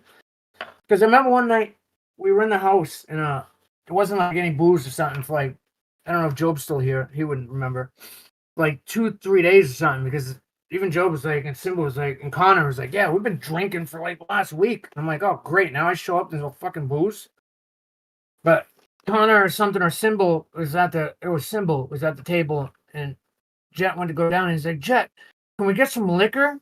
Can we get some liquor tonight? And Jet turned around and was like, listen, man, you guys keep asking me for shit. Just remember this. He goes, I'm the sick fuck that comes up with all these fucked up ideas that you guys have to do. Stop asking for shit. And he just walked off. But no, I like Jet. Vance is Vance. He's solid. Luke is a cool Vance fuck. is Vance. No, it's just Vance. Vance is Vance. No, he's just calm, casual person. We hung out at the bar, dude. I mean, bullshitted. Vance, he's just who he is. His personality doesn't change like around camera. You get what I'm saying? Does that make sense? And Luca didn't make it out there because he was worried about, because he's from the UK. He didn't want to fuck around with going, even though he has a card and a work visa and shit, but he just didn't want to, I guess, test the limits. And I guess they were gonna go to Vegas and fuck shit up. So he didn't come. Jet's a solid person, dude. I like him. Yeah, I have no hatred towards any of them. And so you're good with Sam, because I remember Sam saying, that he wishes you the best, stuff like that. Sam is Sam. Yeah, it pisses me off a little bit because he sat there and told me, like, look, we're not even gonna mention that shit that just went in the RV. We're gonna, cut, edit. Don't worry about it. And he shook my fucking hand at the end, handed me $500, dropped me in a bar parking lot. But I was stuck there for fucking a week and a day. What happened after they left and you were essentially just sitting in downtown Las Vegas? I went to a fucking hotel, and then so when he handed that to me, he told me, he said, call so and so, get your invoice in for your pay, and you can get a flight out of here. Well, and then he gave me the $500. So I went to a hotel room. I called and I get in contact with the guy for like 2 or 3 days. But then I even looked up on my own the ticket prices, and because there was just an Amazon conference was there that just ended with all higher up people and shit. And then the rodeo came into town. The fucking ticket price is crazy. So when I finally talked to dude, he's like, oh no, he goes, we'll reimburse you for the flight. You have to get your own flight out of there with your money. The ticket prices, because of that rodeo and the Amazon conference, dude, after waiting a week, I paid $295. The second day or something, or whatever, after they left, I looked them up, bro. They were like in the G note to almost $2,000 range to get a fucking flight out. Even a bus, which I was really against the bus because I didn't want to sit on a bus for fucking 7 days. The bus fucking was almost $700 for a bus ride out of there at that point. So yeah, I fucking basically blew what they gave me on hotels and a decent little chunk of my own money. And literally at that point I had their $5, and I think I had like $500 left in my debit card. And, doing whatever. I mean, hitting a casino and partying, whatever. Mm-hmm. And then so basically what they gave me I used in hotels, and then I used a couple of my own bucks, and it was like almost out of money. I think I had like 200 something bucks left. Yeah, I think one of our boys, Meatball Polly, reached out to you and helped you out. Yeah, no, he did, bro. And I talked to him on the phone, and he asked me the same shit you guys asked me, and I told him what it was, dude. And he goes, "What are you gonna do?" I was like, "Well, I finally just found out they don't pay for the flight; they'll reimburse you." Which I got to resubmit my fucking invoice. I sent it in like a week and a half ago, and just when I was going through my fucking Gmail yesterday, I noticed it didn't even send. It was sitting in my fucking outbox. It never sent. I hate it when that shit happens. Meatball Polly's actually in the call. Are you there? You talked to me. Yeah, I'm right here, guys. How's it going? Chris, right? Yeah, it's Chris. Yeah, Chris Crud Bugley. Yeah, close enough. Where's Chris? Is that you on No, the that's corner? me. No real name. Yeah. No, I'm Meatball Polly. It's me. It's Chris. Here, let me turn Oh, this shit. okay. I'm like, what the? Okay, fuck. I didn't even know you were. Dude, I've been looking for you a couple times, and I wanted to say something like, where is this motherfucker? No, man. I told you I have your back the entire time. I wasn't gonna leave you alone with the wolves. Well, you Well, weren't you fucking should've. saying shit. You should have been speaking up. Oh, there you go, motherfucker. What the fuck? You just left me out here and Look dry. at his beautiful face. But yeah, no. Fucking in the dude, I you. even shouted him out, dude. As soon as he did that, I think the next morning, man, I hit the fucking gram and like, thanks to this motherfucker, dude, and getting the fuck up out of here. And I didn't even get the nicest flight. I had to fly Spirit Airlines, but luckily it was a brand new plane. The shit didn't even have Wi-Fi. That's how new of a plane it was. Rip. Fuck you, Spirit Airlines. But thank you for getting me Spirit home. sucks. Yeah. Spirit doesn't. I don't think Spirit You is like the Spirit. worst plane to fly. So the problem is it's just a basic. That's all you get is a flight. Like you're not getting nothing else. You're You paying get what you every pay fucking for. baggage price. Oh no! Actually, you know what? The 500 they gave me, I spent 300 with hotels. I went to Ross and spent 200 on like a couple nice new outfits, shoes, and everything. And I was fucking had the bag I had was just the giant laundry bag from the house. And then it was so full and heavy, dude. I was dragging it. I ended up ripping open. I ended up stashing it underneath the fucking bush and then getting robbed and went through. And going home with just like a tote bag of clothes. I found some of my clothes in a fucking homeless person's cart. Ooh. They basically had to pay $25 to get back. That's wild. Like, true, dude. I bought a couple nice outfits, some nice shoes. Like I bought like 4 outfits. I spent $184, and then I had another hoodie, so it came out to like 2 something. And yeah, no. I think maybe a t-shirt, a pair of shorts, and 2 hoodies made it home out of that buy. And then yeah, this fucking the homie right there, man. He got me in a room the night before, because otherwise, when I talked to him, he's like, "What are you gonna do?" I was like, "Well, just we had talked, and he's like, "Well, just make a fucking dumb post with your Cash App," and I did, and a few bucks came in, and nothing crazy. I think, Chris, you did like 80% of it. I think it reached like 230, I think. And then that's basically what got me the Uber to the fucking airport, food at the airport, and then I had an 11-hour layover. I got into Baltimore at fucking like 8:30, and my flight didn't leave until fucking 8:30 at night. My flight didn't leave until like, I think boarding was at 9:45, but the flight was set for 11. So yeah, it was like an 11-hour layover sitting in the airport in Baltimore. Oof. Yeah. And I don't know if you guys know, you can't even sleep in airports anymore, dude. No.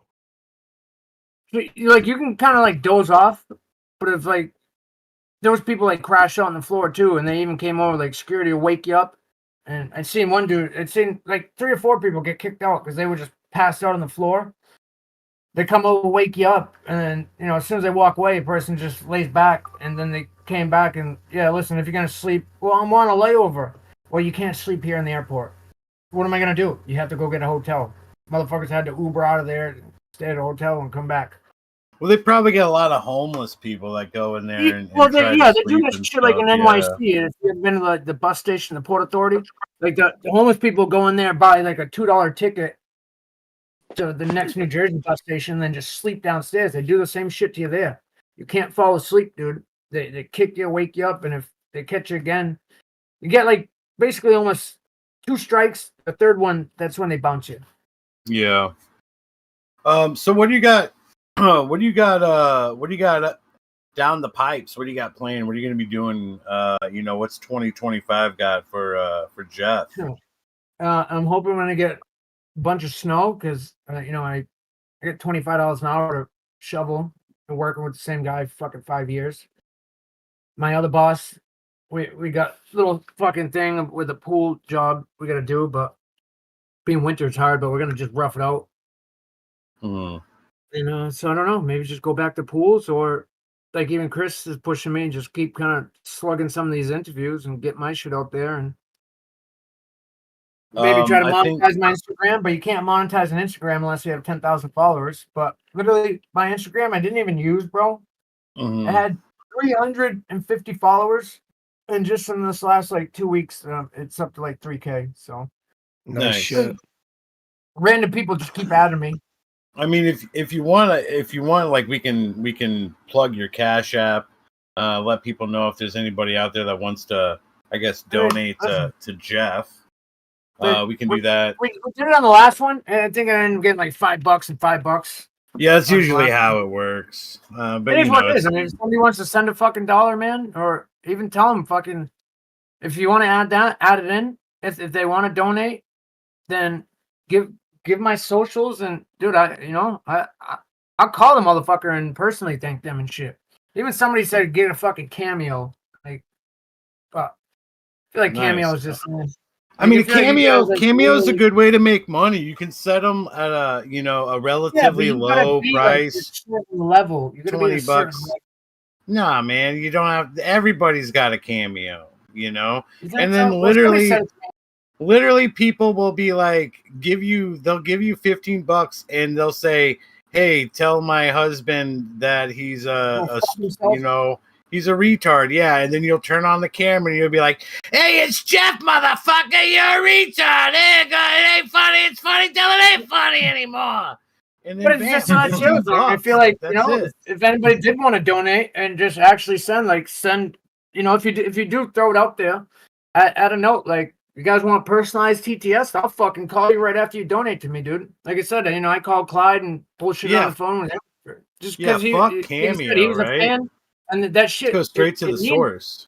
The shit means something to me, dude. Like, I'm still a fucking real person. Just because I ended up in a fucking, whatever. I'm not famous. What? I maybe fame for 15 minutes and fuck that up.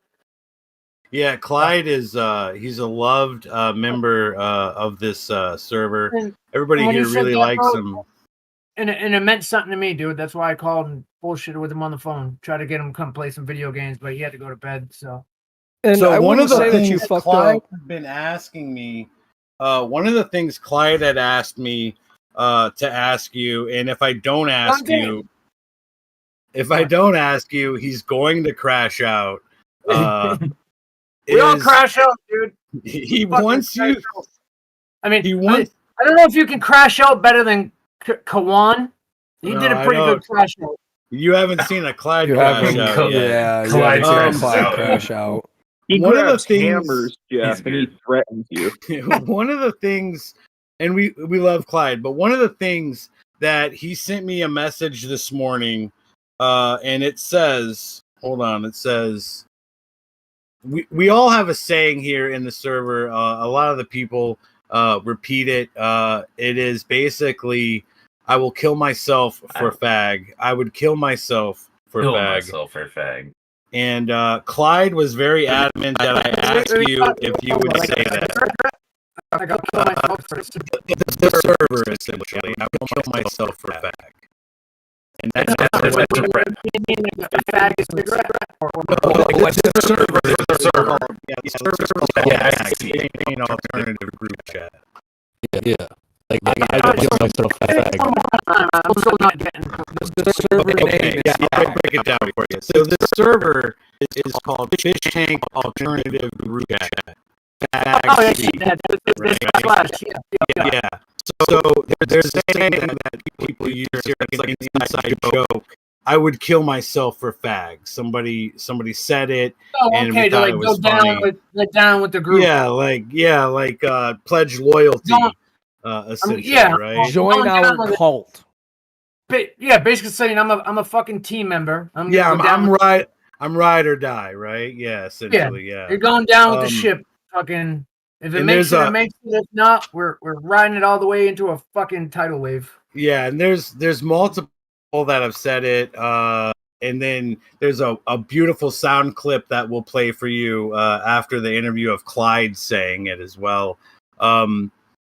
Clyde wanted to know if you would say, I would kill myself for fag. Clyde, I would kill myself for fag. There you go. Thank you so much. Thank you. With that, I'm gonna bring in. I have some questions. Some people got some questions that they want to ask.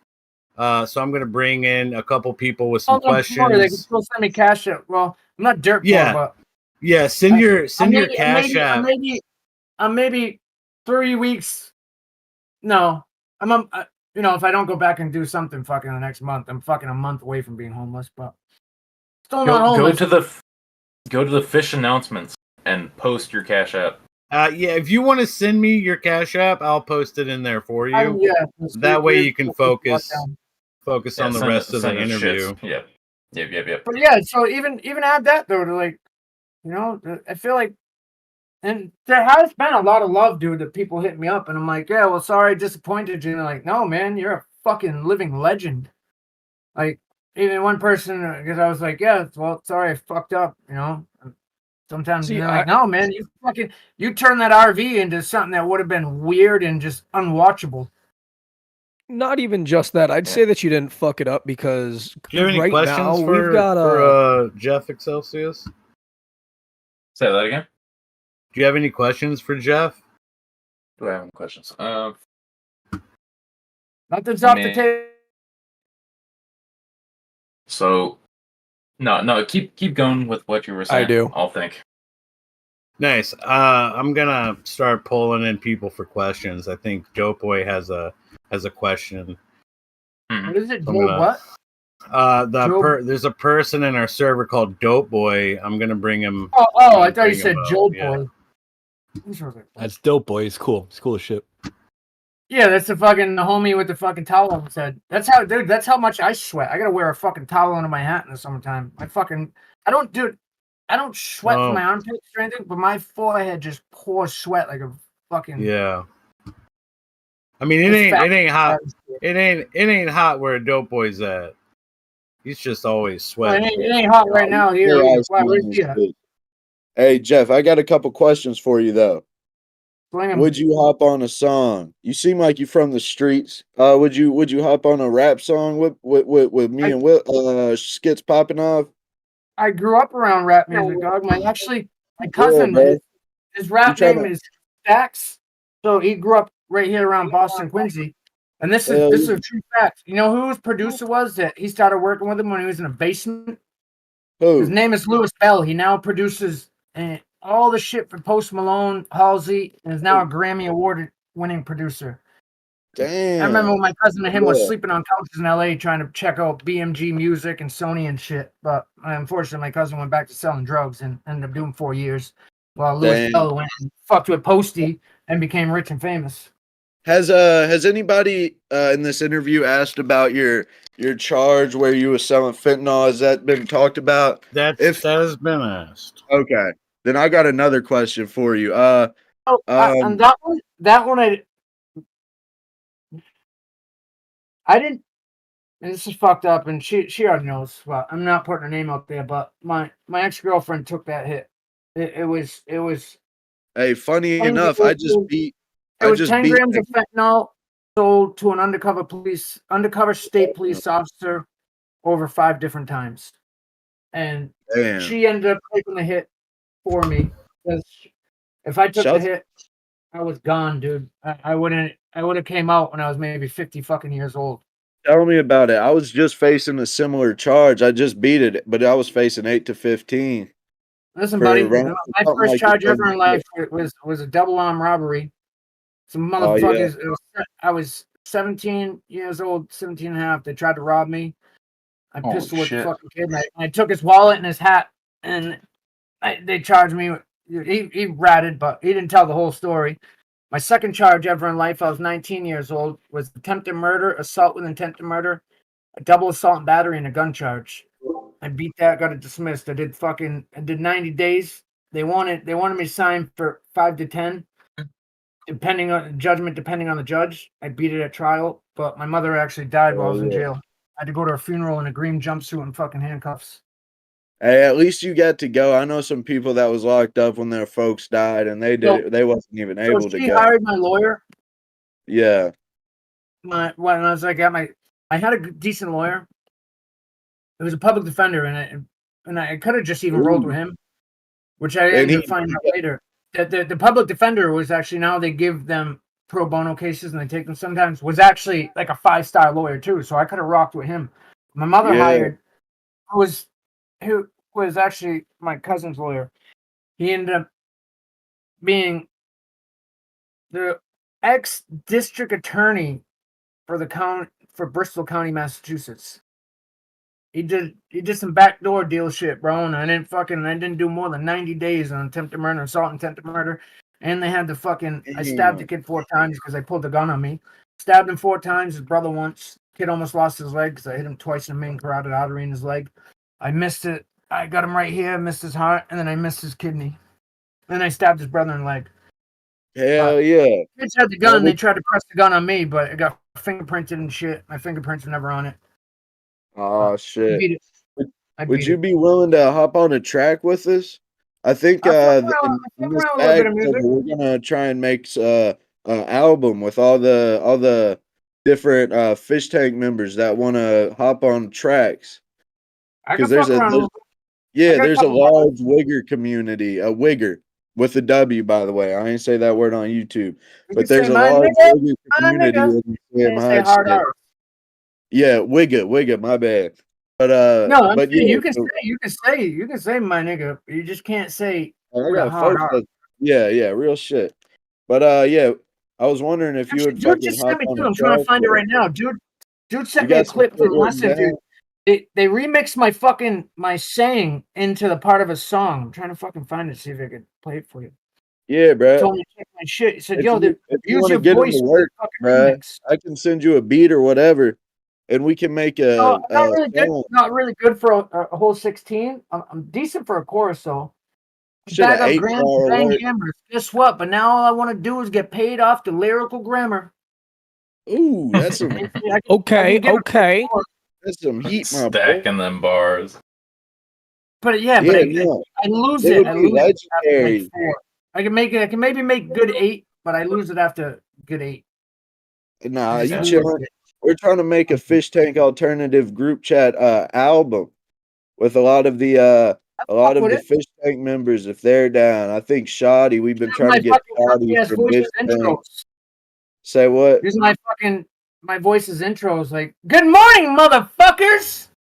That shit goes hard. Actually, I kind of stole that from Jelly Roll. He had that little vlog for a little bit where he'd wake up and be like, "Good morning, motherfucker." Shovel. Hey, Jelly Roll, that's actually my OG, man. I'm from where Jelly Roll is from. Jelly Roll since he was doing like gangster rap. The OG shit. Yeah, my PO ass, I hang drywall.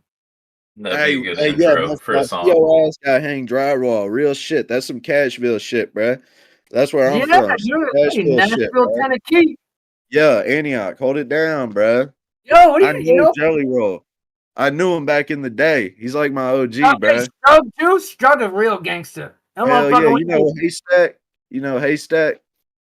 I know of him. I kind of lost a little respect with Haystack so if you know all them dudes, right, and grew up with them, when Jelly Roll and what's Alex, what? You know what I'm talking about? He's got a weird voice too. Wow, what the fuck is Alex King. Yeah. So they did a show, right? It was Haystack was opening, and Alex King, Jelly, Strug with there and shit. Well, some shit popped off as they were leaving, and and even Alex King puts in the song, Haystack got smacked in the mouth, ran off, and jumped in the car, and then Alex King and them boys were left in the streets, bro, fucking swinging with fucking like 15, 20 people. Real shit. And Haystack jumped in the whip and went. And I've seen that video. But Haystack, man, he grew up like 2 blocks away from me. Like I knew his grandpa. He's solid bars. I like him as a rapper. It's just that depressed me. Like damn. And King says it in that song. It's a white album with Alex King. Like it's like black and gray a little bit. And he said, how do you I forget how he said it, but it's something like, you just left these boys in the war zone. You jumped in the whip and phoning home. Some shit like that. Yeah, bro. We would love to have like a Jeff, Dope Boy, skits popping off. We got a couple like rappers in this bitch that we would love to make a track with you.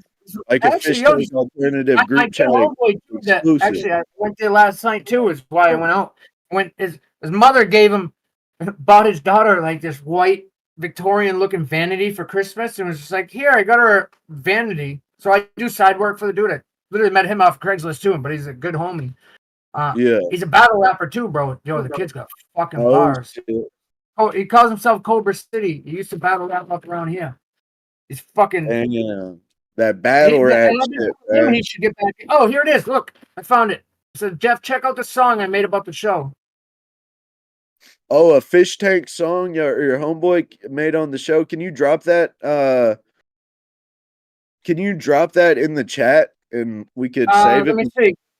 I don't even know how the fuck to do that. That would be legendary. A Fishtank song. Can I send it to you? Or how the fuck would I share it from you to Discord? You can send it or drop it in any of the VCs. Yeah, I'm just gonna send it to you real quick. VCs I'm about to say chats. Send it anywhere here, and people will. Oh, here I got the. Hold on. Just maybe it may be easier for you. You know what the fuck you're doing. And I built computers. This is crazy, but I've never really fucked with Discord. I've always had one, but all I really just did and just used it for audio while we're playing group games on fucking Xbox or whatever. Nah, I feel. What kind of dog you got? What? What kind of dog you got? That's a Welsh Corgi. That's what I thought. It's a little rabbit leg. So it was actually my sister's dog. She bought him years ago. So she lived here with her and her son too, but she moved out, but she couldn't find anywhere that would fucking allow her and not charge her a dumb amount of money just to have a tiny little dog. So now he's basically my dog. But so she got him from Florida. The fucking breeder, man, he was the runt of the litter. The fucking breeder right there, his back leg right here, he was underneath the breeder's foot, and the breeder stepped on it, dude, broke his fucking foot, and it was going to be like $3,000 for the breeder to fix it. And he said, fuck it. So the thing healed fucked up. And so my sister, like, just fell in love with him because we had a corgi when we grew up. You know, I mean, it was just nostalgic feeling to get another corgi. And we got him up here. She was thinking, you know, she could just bring it to the vet and get it fixed out. But when the vet looked at it, like, no, if we would have to re-snap his leg in like 3 different places. And then it might not grow back right at all. He might never, because he moves pretty good, but he's just got to like, so he can run, but he's just got like a little back step. Like his other one runs, but the other one just kind of drops and hops. And she brought him to the vet and wanted to get him fixed, but the vet was like, it's really not worth it. We would have to break it in a couple places, and it might not go back together. Yeah. Right. Bless you for taking care of him. Yeah, real shit. Hey, that dog, man, that dog is more just as vocal as I am. So that's the crazy thing. That dog, if he wants off the bed, he'll sit there. And, if he wants to go outside, he'll sit there and bark at he's a very vocal motherfucking dog, dude. Not dumb at all. What he wants, he wants. I love corgis. He goes right to the treats. He'll sit there, bark for 20 minutes. So you go and just throw him one. He'll go to the fridge. He'll bark because he knows, you know, there's fucking right now. He knows there's ham in the fridge and shit. Yeah, real. Hey, Jeff, though, I gotta go soon. But so, just for confirmation, would you be down? It seems like you got some bars. Would you be down to make a little Fishtank song with some of the fag members like me or Willie? It can't be any worse than the Ball Brothers. Hey, real shit though. The Ball Brothers were tight. Like you do. Hey, I fuck with the Ball Brothers. Yeah, Jeff, you can't disrespect the Ball Brothers. No, man. They can't rap for dog shit. I promise you. Hey, don't say that. You'll lose stocks. Don't say that. You got to respect them. That's some crazy. I do respect them, but I even tried to fucking. I was like, damn, you should just let me write a rhyme for you guys. Yeah, I can tell Jeff. So you have like, it looks like you just seem the type to be like that. Used to be a battle rapper or some shit. I was never a battle rapper. I can't think that far ahead, man. Like I don't even think. I never was either. Like, I don't. My brain doesn't think. I'm so ADHD, fucking sped out, fucking window licker type shit. The shit just comes out of my mouth. I can't think that far ahead. Yeah, you know I mean? See, I'm not good at freestyling or battle rapping either, unless if I'm real. No, but I could. But I can write some shit. Yeah, if you give me decent shit, I give you a little bit of a penmanship. Here, I'm gonna add you as a friend, and I'll send you a beat. Hey, everybody that adds gets followed back, so we're all trying to do it for a reason, right? Yeah, add Dope Boy. Even if it's fun and bullshitting. You see what I'm doing, dude? I'm sitting in a fucking room by myself on Christmas. I'm not even getting pussy. Jesus. No, but yeah, add me back. I'll send you a beat and shit, and we can rap over that shit. Drop it on the Fishtank alternative. The only thing that fucks me about penmanship like that is, say what? You like when writing, which I still never don't understand, is how to go from like you got your intro, right? And you drop in with your bars. It's how to cross over to the bridge. I was never you know what I'm talking about, where you can switch, backpedal your flow and switch entirely to go to the bridge, to go back in the chorus for your next. That one always fucked me up in writing.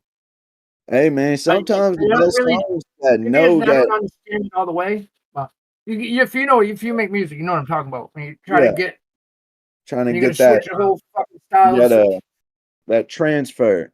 But some of the best songs that no fucking no chorus, it's just straight bars, you feel me? No, Rat kid, never been a rat kid, but guess what?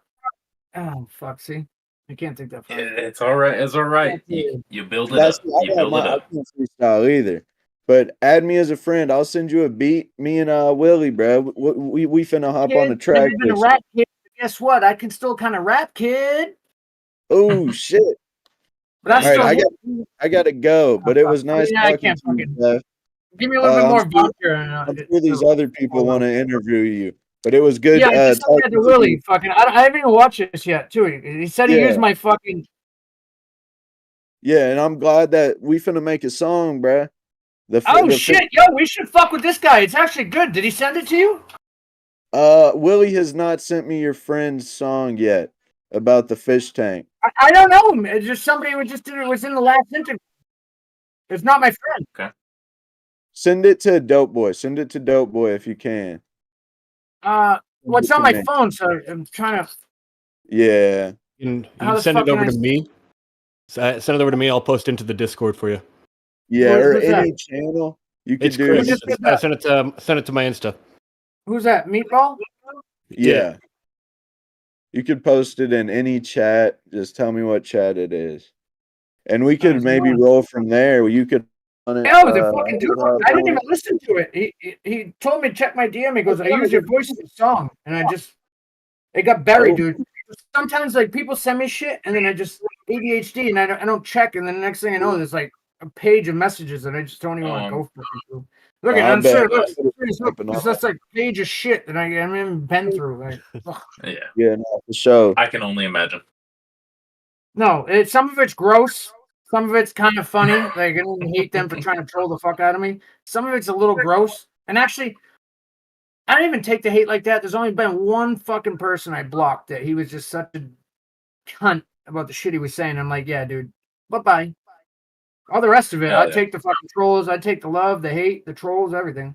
The trolls actually make me laugh and smile, to be honest. I got another question for you, Jeff, which has probably been asked, but I was late to this interview. So was that just like a little one-time relapse? Are you're doing good again? Man, I was on the Vivitrol shot, bro. I couldn't even feel drugs. Even so now that I was just there, and no, dude, do I look like I'm fucking on? No, yeah, you don't look like you doped out. You ain't nodding off. So you're back on the shot again. Honestly, bro, if I was in your situation, I would have done the same. Listen, I've tried Suboxone and tried methadone. They just always keep that craving in my head, and I think about it. Yeah. So then all I gotta do to get high is just stop for a couple days. This fucking shot just hits me. How does that shot work? I don't. So I don't feel anything. So then I just know, like, why would I ever waste $1? So then I don't think about it anymore. Like, you don't get a withdrawal from the shot necessarily, like methadone. No. It just literally it goes in you, and it blocks. It's opioids like just don't work. You don't withdraw, like you withdraw from subs. It's a receptor blocker. That's pretty cool. It's called the Vivitrol shot, bro. It stops cocaine, opiates. Oh. Damn, so it's not just opiates. I think I got the modified one because I think it can even stop alcohol, but I was like, no, I enjoy alcohol. Gotta have some vice, you know me. Well, I don't give a fuck. I don't give a fuck, man. I'm just a real person, dude. That's what everybody thinks. Oh, you were on a show, you fucked it up. Well, no, I just on a show as a real person, and I fucked up. One night in Vegas. A fucking one night in Vegas. Vegas will change you. Vegas will change you. Like, I mean, so, really, like, so right up here, right? What happens in Vegas? There's a real hood ass city in Massachusetts. It's away from where I grew up, but it's called Lynn. City Lynn is loaded with Puerto Ricans, heroin, fentanyl, crack cocaine. And the saying for Lynn is Lynn, Lynn, the city of sin. You never come out the way you went in. Damn. It's literally my dad knew about this, bro. My dad, 66. He knew about this thing when I told him about it. Because that's been around for ages. Yeah, what's the politics like in Massachusetts? What's like the gang politicking like? A lot of crip. Oh, red. Here in Cashville, Tennessee, we got a shit ton of Kurdish pride and brown pride, and then we got some El Salvadorians. We got GDs, we got Crips and folk. We got them folk. Ain't a lot of slime life out here, buddy. Slime's gonna check when they hit the fucking blocks. Yeah, you hit the sound of slimes check in, man. It's 6 up, 5 down. So what? Wait, so you're early life. Did you grow up in that? My older cousin's been a real deal fucking 7'4" GD, but I never got into that life, man. Yeah, he tried to drag me when I was younger. I'm like, dude, I don't do that shit. So hold up, early life of Jeff. So did you grow with that? What'd you say, Lynn? Massachusetts. What was that place called? That's Lynn. I didn't grow up there. It's on like the other side of the state. I grew up right down on the south shore of Boston, New Bedford, Mass. Yeah. New Bedford. 508 boy, dog. Tatted on the skin. Hell yeah. Which that fucks me up every time I go to jail too, because they think it's gang shit, but it's literally just my area code. What is it? Oh, just your area code. 508. It's area code, bro. It's area code. Yeah, but they always tag me as a gang member when I go to jail. I feel you. Luckily, I haven't been in jail. No, actually, I lie. I got an active warrant right now. I gotta turn myself in probably. Well, on what? What's your warrant? Balling. It was last year. I'll touch base on a little bit. You ain't got snitching up in here. It was last year, man. I was jobless. I was broke. It was wintertime. It wasn't snowing, so I wasn't plowing. Pool shit. Obviously, ain't no pool shit. I ain't got a license right now. I got a car that sits in the driveway, but I can't drive. So, somebody asked me for something, and I went and picked up a pack, and fucking on the way there, it was a whole setup. It was a whole setup. By the feds or just some people trying to set you up? No, somebody did set me up. It was like a kid I grew up with. Oh man, yeah. With him and just out of random, he goes, man, look, I just came home and I can't find shit. And I'm like, I don't really fuck around. He goes, yeah, but I got like a Gino, bro. I need to find a pack. I need to get back in the game. I'm like, really against and I said it. I didn't talk to him for like 2 days. They kept hitting me up, and I was like, you know what? Fuck it. I could do a double up real quick. Yeah, get your paper up. I feel you. I went to the big homie. I got a pack on the arm, and I paid somebody to drive there. Went in the fucking house. As soon as I go in the house, out comes handcuffs out of the bathroom. Damn. So that was that Fetty case. Is that the same time or is this something? No, that Fetty case was like 2019. Okay. See, I was just facing something very similar about 6 months ago. Someone I really trusted ratted on me whenever they was under pressure, and the police had my phone for like 6 months, but they didn't find nothing on me, and they couldn't break into that bitch, so they dropped the charges. But yeah, I was facing 8 to 15 for about the same shit you was doing with that case. You know, hey, I fuck with total strangers that have done me better than some people that say they're your friend. It was the day one too, bro, which is the crazy part. That's even grosser. That's gross. I know. That's what I mean. Like I've dealt with strangers, bro, that just easy and breezy. Yeah. And so-called homie. You really got to think about how you who you move with, you know. Really I don't makes do you it, dude. I don't even do it anymore. That's the thing. I didn't want to do it, but I was like, you know what? He was a homie, and I was like, fuck it, it'll just be a quick one. I need the money to pay my rent for the next month. Yeah. Hooking a homie up and turn to a Fed. And the fucked up part of Massachusetts, there's no bail bondsmen. Oh, if you have a $10,000, no bail bondsmen. If you have a $10,000 bail, you need $10,000 straight cash to get out of jail on bail. That blows. You cannot call a bail bondsman and pay 10%. Yeah. There is none. It's straight cash bail. You are go work. So yeah, unless if you're really making that paper, I was basically about to wrap the shit up. They didn't even want anything with me, and then even the lawyer I had was like, just give him probation. I was like, I ain't taking probation. I said, I'm a fucking retard. I'll fuck that up in a quick month. I said, I'll forget I even have a meeting to report to. I won't even do anything. I'll forget I even have a meeting to go to, and then just won't show up, and then have a W.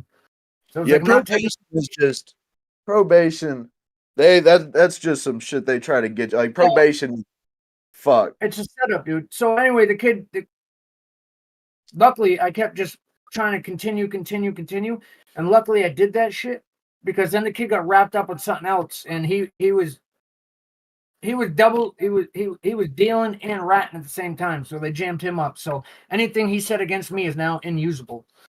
But I still just have the warrant from not showing up because it's literally because I went to the fucking fish tank and I had a court date and I was like, fuck this, I got a chance of a lifetime. I'm gonna go do it. Yeah, hey, that's understandable. Literally, I'm gonna end up doing it. I just gotta go in and go do it maybe a week and I'll get out and I'll be all done. What you gonna get charged with? He ratted and then they caught him selling again. That's what happened. Yeah. So now everything he said against me basically he's unusable in a trial. Is what my real shit. His credentials are UCFAD, so I'm gonna and then tried to push it and I kept continuing, pushing for a trial date. They keep fucking continuing me because they know they can't go. So, and then I just fucked up and literally I didn't even have to show up. All I had to do was hit a Zoom call, and I literally called it like, no, because I went to the fucking fish tank and I was supposed to have it. And I was like, oh fuck it. Whenever you had to do the court call, they take all your phones and electronics when you go in there. Yeah, in the house, you don't have anything. There's no TV, no radio, no newspaper. I didn't know if they would give you an exception if you had court or something. So this court call, I didn't want to go in there and be like, yeah, look, I got a drug charge I'm fighting. Yeah. So I just mentioned the shit. I just gotta deal with it. It's gonna be just quick bing. It's just this is what they want. Yeah, you finna get out in no time. What is you facing like intent to sell or? No, I didn't have that big. Just okay. After I went to the lab and got demmed down, I'm just gonna basically end up with a possession charge. Possession with intent to deliver. Yeah. Okay. Then you'll be in there. In and out, no time, for real. Yeah, it's a process, a pain in the ass. It is. It's a lame ass process. Not like I was when I was younger, because I would have just went in there and packed my ass like a fucking Thanksgiving turkey and fucking made the best of it. No, I feel you on that. Money than I went in with. I don't do that shit. It's not worth the risk no more, man. Hey, real shit. But I gotta get going. But yeah, did they really send you that? Or did Chris send you that link? He did not, but I'll get it. And we can make a. Sounds good on it, bro. What's that? You gotta send it to me first so I can send it to him. Oh fuck, that's why. Because I kept talking and I'm scrolling looking for your fucking name. That's okay. It's Crud Bugley on Instagram. Just Meatball Polly on here. We were bullshit, and then I just kept scrolling looking for your fucking thing, and then I got side focused, and then I clicked backwards up. phone, and then I ordered. Yeah, there it is. Send it to him. Hey, the kid's got a solid fucking voice, bro.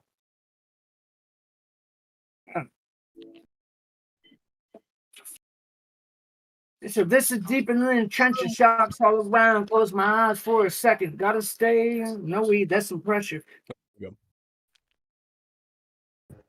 We'll pop it over into the chat here. All right, well, I'll see y'all later. Send me that song. Can you hear it a little bit? Work, Jeff. Nah, I can't really Nah, hear we it. can't hear it. But I'm probably gonna send it to me. Yeah, it'll get posted. It'll get posted.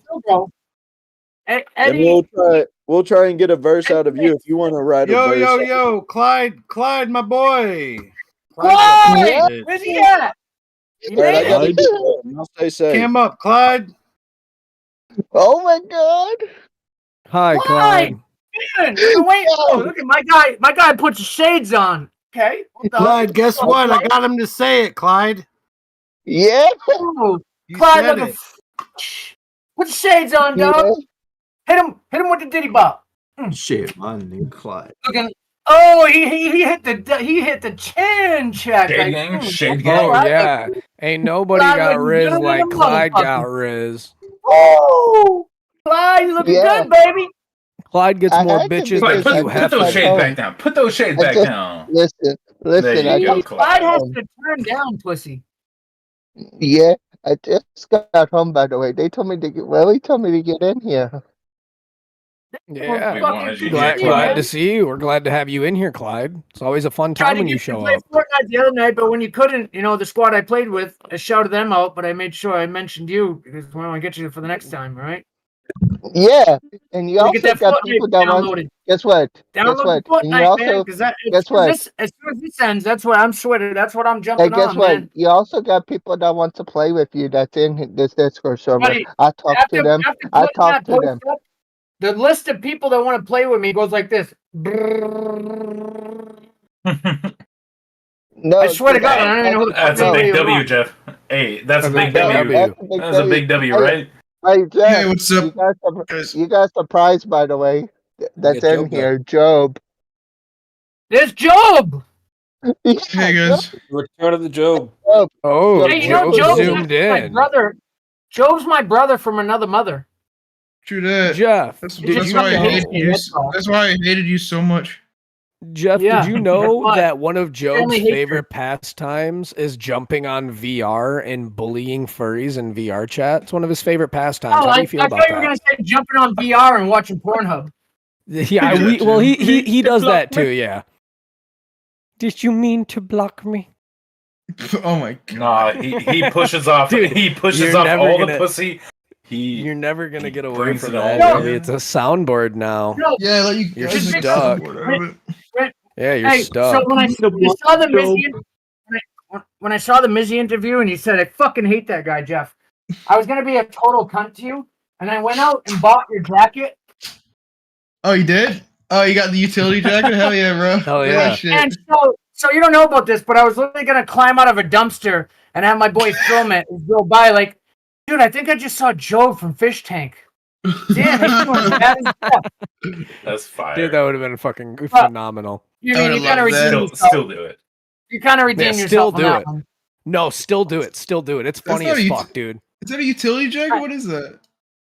Buddy, that's your fucking coat, dog. Is it? Let me see. Your coat. Is it a Carhartt utility? No, it's not. Oh fuck! Yours gray on the hood. Oh no! Oh, the same one. Well, listen. This one was $40 cheaper than the Carhartt. Okay, so just to have the Carhartt tag. That's not Carhartt. Coming out of a dumpster. Oh no, it's not Carhartt. It doesn't matter. It looks the same. It would have been fun. Yeah, we're close enough. Close enough. I just put that one on that Carhartt and just say I'm Joob. Yeah, there you go. It works. I'm more of an Ariat guy. I like Ariat, but it's expensive. Ariat is awesome. Yeah. You're an Aryan fellow. Wow. That's what I said when you got in the chat. He looks like an Aryan Brotherhood right now. Where's that Nazi sign on the back of your neck?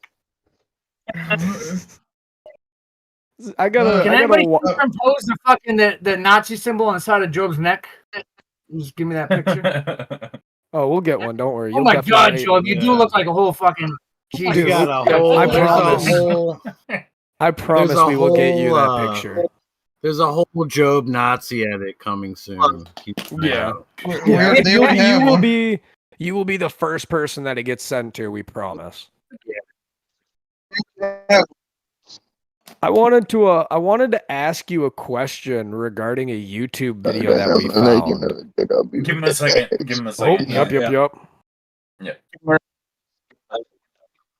I'm lagging a little bit. I'll be right back, guys. All right, we'll see you in a minute. Hell yeah, Clyde. All right, Jeff's back. I'll be right back. I'm lagging. What? Okay. Joob, remember the day of you were asking where that Jack Daniels bottle was at? Yeah, where do you put it? I put it in my fucking pants when we were leaving the house. Hell yeah. I took it with him. Motherfucker for the 2 weeks or the week that I was home, and then probably all of last week and a half. Oh yeah. Shout out Fishtank. Thank you guys. I really appreciate it. Thank you, stickermule.com. Sticker Mule. Thank you, Hims. /Fishtank. Hims? Dude Wipes? Gay dating show? Dude Wipes? Dude Wipes. Dude Wipes? I got a question for you regarding a YouTube video. Also. So I have one too. No, this is the 44 milligrams of gay guys. But actually, I did have a couple of the real ones. He's asking a question, Jet. Shut the fuck up. Or Jeff. I don't know how to. So, Jeff, we found a YouTube video from quite a while ago that had you in it. But that's me getting stabbed in the face with a dart. Yeah. I so wanted to good. ask about that. So for one, how did you end up becoming a carney? And two, how did you end up getting what looked to be an 8-year-old girl to throw a dart directly above your eyebrow? That's what? Not. Fuck. What side was that? If I was, this would be mirrored, right? So if somebody's filming me, it'd be mirrored, right? Yeah. No. Only if they're using the camera that's facing them. It would be right there. Yeah. We'll fix it. We'll fix it. That bitch hit right in my fucking eyebrow. I had to pull that bitch out of me. As her dad kept filming me. Yeah. Didn't offer it, and then my buddy came around and just seen it, and he's like, "Yeah, nope," and he ran to the other side, and the dad just kept filming me. He wouldn't even get me a fucking napkin or something. Yeah, you took that hit like a champ. You pulled that fucker out and just sat there and was like, "Yeah, it's okay. Shit happens. Here, go for another one." That thing. So that fucker ended up uploading it. I can't. You know what? I tried to monetize the fucking video, which pisses me the fuck off about that one. So after it blew up, I tried to monetize the video on YouTube, but that fucker sent it to Viral Hog. And even if it's a video of yourself that you didn't even agree to, if you try to monetize it, the monetizer is already by Viral Hog. So all YouTube lets you do is send them a message. And I was basically like, look, you monetize a video of me. Can I get my video back? And they didn't even respond. So you can try to message them again to try to let them release the monetize.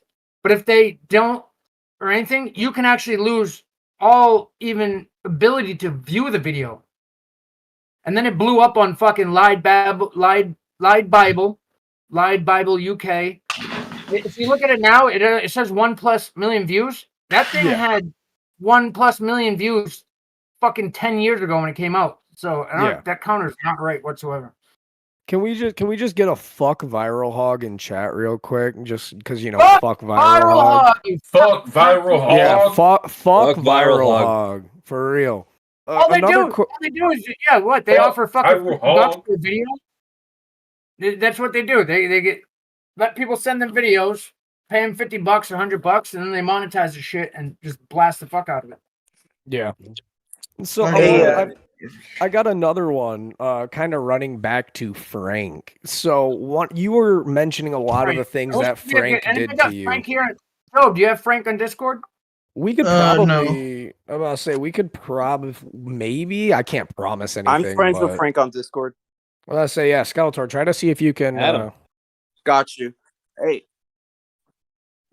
All right, that sounns perfect. Yeah, so I did. Very quickly. I reached out He was to saying that. Frank, He did and try to Frank check on is me, and I Frank's just never busy answered tonight. So Yeah. Okay. Yeah. But Frank, Do you want to talk to Bert? Do you want to talk to Bert one day? He's in the Discord server. I might have a special guest coming on. Hey Jeff, I do it's want to talk to Skeletor. Bert. We talked follow about each that other on. doing it too, but we didn't want to over fucking question the fuck out of it because it would turn into something else. Yeah. Hey Jeff, we follow each other on Instagram. What's up? I have a question. I don't know if it's been answered or asked already, but are you on good terms with like Jet and Sam in production? I haven't talked to any of them since I've been out. No. Okay. Oof. Okay. Well, hopefully Oof. things clear up for you, man. You're a good dude, man. Merry Christmas. I feel like maybe if I just go back to, doing what I was doing, like My No, I mean, I girlfriend know loves you your accent, by the way.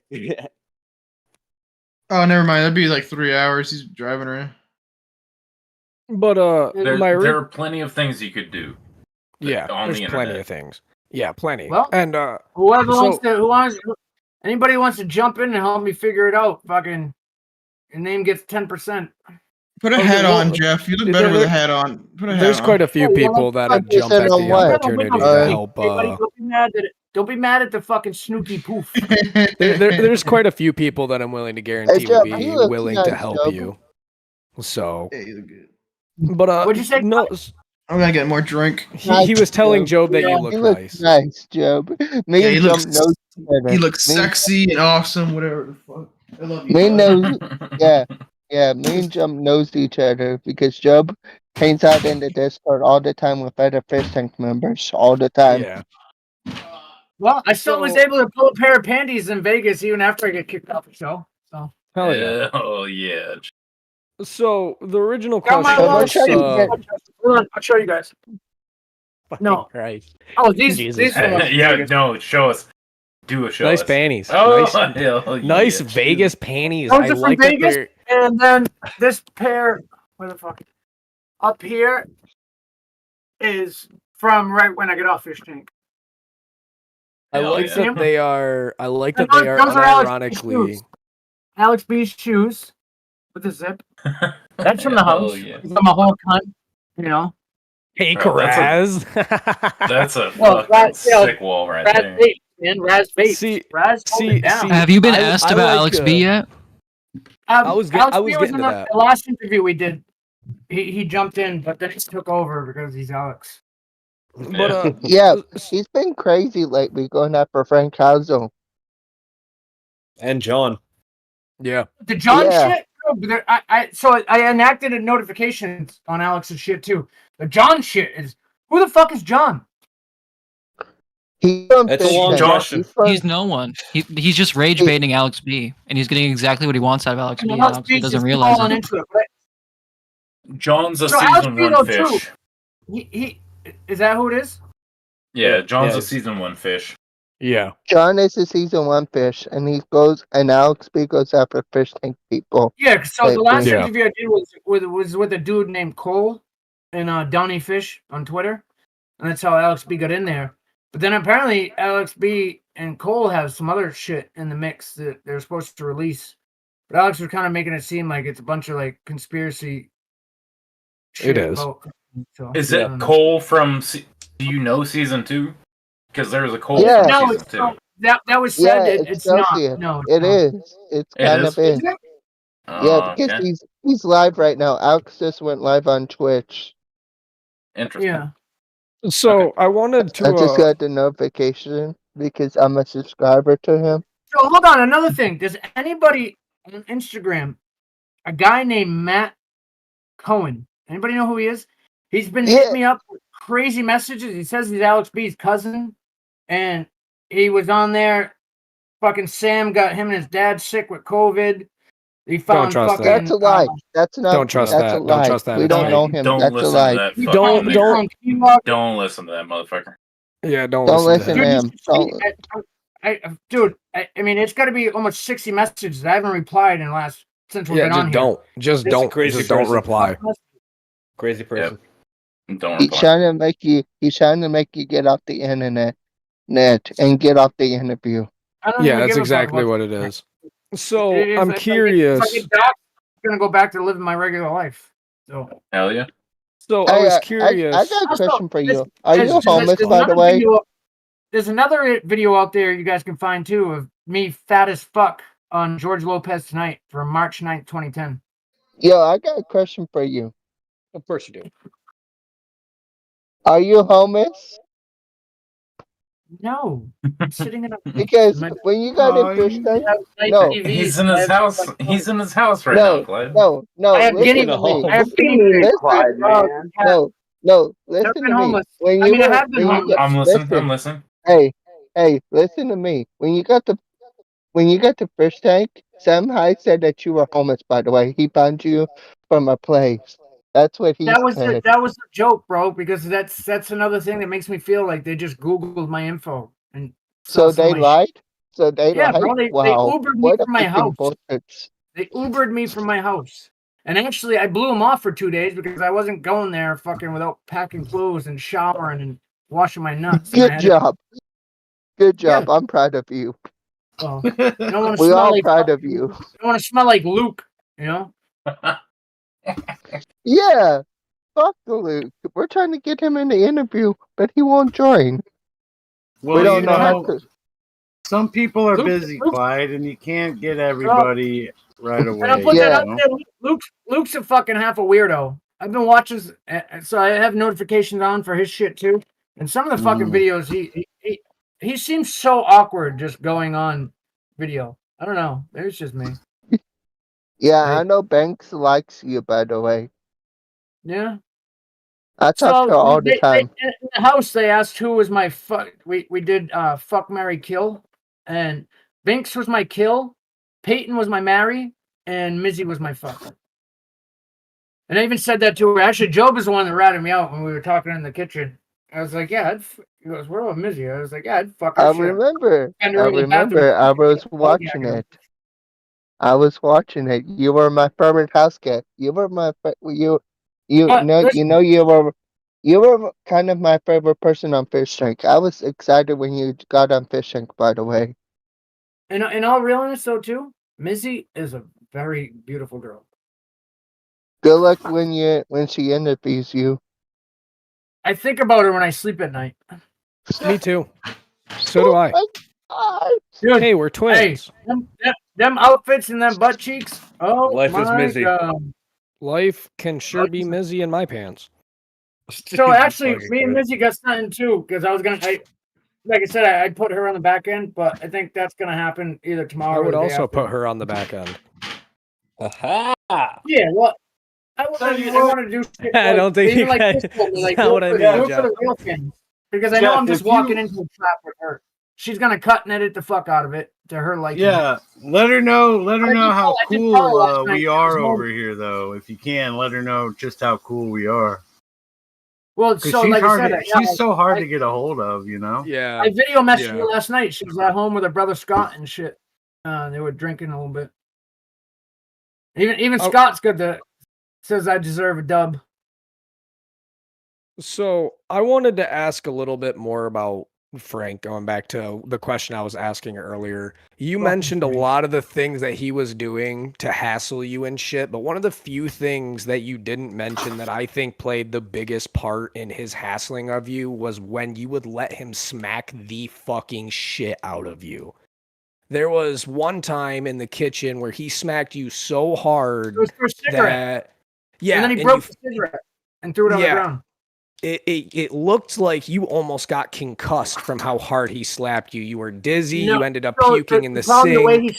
The way he slapped me, like even I let Bert punch me in the face. Me and Joob went punch for punch. We were drunk, dude. We were just boxing gloves, having fun. Wasn't filmed at all. I let Bert punch me in the face because nobody would want to fight him. And so I grew up doing that shit, man. Like punch for punch, slap for slap, just for like beers and fucking an extra shot or two. Yeah. But I like to do it because I like to check the handle of somebody. Does that make sense? Like, is this guy gonna just throw me in a fight?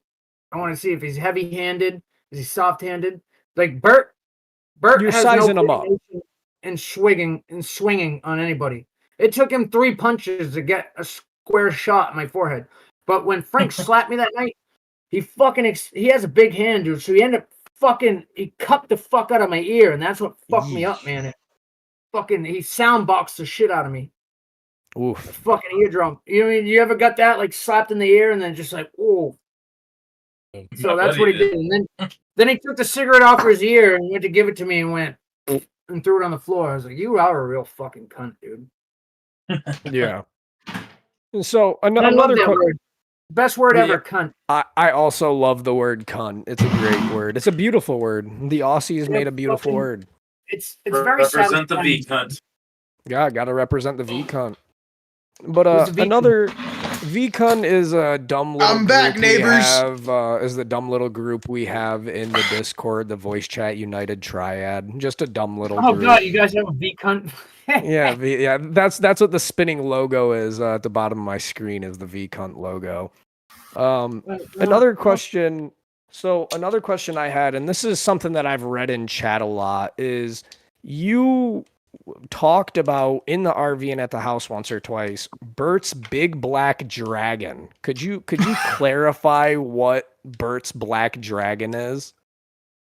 That's Bert's big dick. Why did you end up talking about and calling it Bert's black dragon? So how did that come among? It goes back to day one. Okay. When after the challenge triathlon, they put us all in the living room and Bert came up to me. I was sitting on that brown couch. So the brown couch, the legs are basically missing off of it. So it sits fucking low. Yeah. So I'm sitting there like down here and Bert comes up to shake my hand with them tiny ass fucking shorts he has on and his fucking just, hey, how you doing, buddy? And his dick is just straight in my fucking face. So then it just, as it progressed. But so at the last bit before I left, me and Joob left, we were on the couch kind of feeding into it and my shoulder was fucked up, dude. I got fucking orthopedic meetings, actually. I just went like 2 days ago. Like I said, they're gonna probably have to cut the fucking tendon, let it heal right. But so we were on the couch and he was, all right, Bert, you can cuddle me, you can massage my shoulder. It's not getting more than that. But then they kind of came up and wanted us to play the bit, and then Bert. So we're on the couch, and then Bert like scoots more next to me, and my arm was like that. So when he scooted more into me, and then they came up with the M&Ms, like, "Ooh, Bert's big chocolate drops," and I was like, well, he scooted in tighter, and I had to go all the way into the couch, and my arm was still like on his thigh, and when he shifted, dude, and he went back to rubbing my shoulder, his fucking dick got hard underneath my elbow. Oh, dude, it got hard underneath my elbow, and that's when I finally jumped up off the couch, like, yep, nope, okay, all fucking done with this, dude. Nope. I just felt your dick underneath my elbow. That was not a bit. It was not a scene. Yes, his dick, literally, I felt it engorge. And that brings me to another. There have been, you and Bert seem to have had what seemed almost like a lot of very hot and heavy moments, whether intentional or unintentional, forced by production or not forced by production. Because that's what you mean. The joke was that we're on a male dating show, and I didn't know what MD was at that point, but TTS was like, oh yeah, the male dating experience. Yeah, I know. We're on a gay dating show. Yeah, which was exactly. Joob knows about that. Hey, Joob. Actually, you know what's funny though?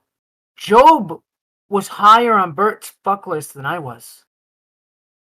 Oh yeah. That's fair. So I asked. I was the runner-up on Joe on his fuck list. He can't hear it right now because he's muted, but he knows. Yeah, he knows.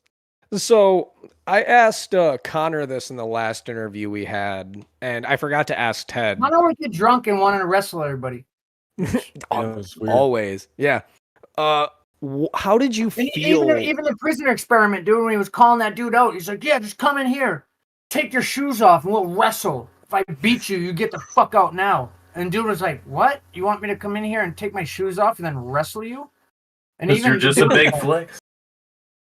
But that was just a prisoner shit. They had no idea. They were just there for that. But even the dude was like, "No, that's fucking weird, bro. Like, I'm not coming in here. I'm gonna wrestle around and then take my shoes off first."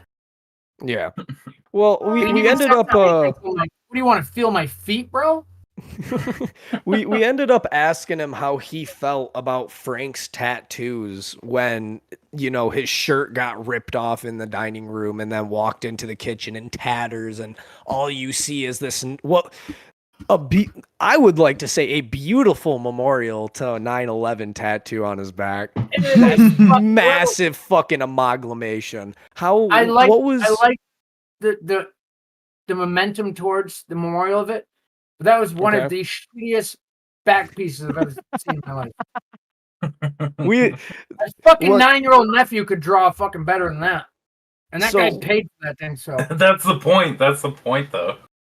Did it like strike you as what's the best word to describe it? Was it as off-putting to you as it was to the other fish that we've talked to about these tattoos? Like, when you looked at these tattoos, were your first reaction like, what the fuck?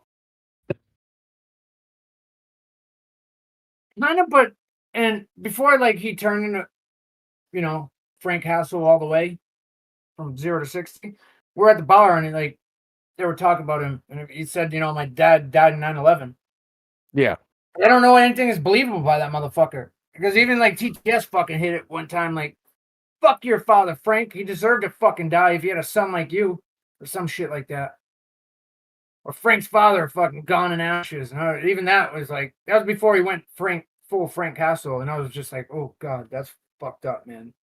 Like, if, you know, and that was just as we were meeting him. I'm like, you can't fucking talk on that fucking day, dude. You can't. That's gross, you know? A lot Even if of you're trolling somebody, I think that's a little gross. See, I think a lot of very memorable quotes, a lot of very memorable Jeff quotes came from getting fucked with by Joob and Hassel. The waking up every morning and I'm gonna kill these motherfuckers. I'm gonna hit that fucker in the head with a shovel. I swear to, give me a shovel. I'm gonna hit him in the fucking head with it. Or it ain't fun. It's funny till it ain't funny. Like, shit like dude, no, that dude fucking put me to a whole point, bro. Because like on the outside, if you get me to that point, my dad's always taught me, if that motherfucker is bigger than you, you pick up something bigger than him and whack that motherfucker in the face. Tree stick, shovel. But yeah, I went with shovel because literally I just wanted to bury him in a grave. But yeah, no, that dude is not good for people's mental health. And I am a fucking loon tune. Like, I can even take punches in the face that don't get me mad. Like, fucking with my emotions gets me fucking sent. That's when I see red. And dude, it's caught me in handcuffs quite a bit of times because yes, I will fucking whack you with something. If you're bigger, I don't even like fighting anymore, dude. I'm just gonna whack you. Yeah, understandable.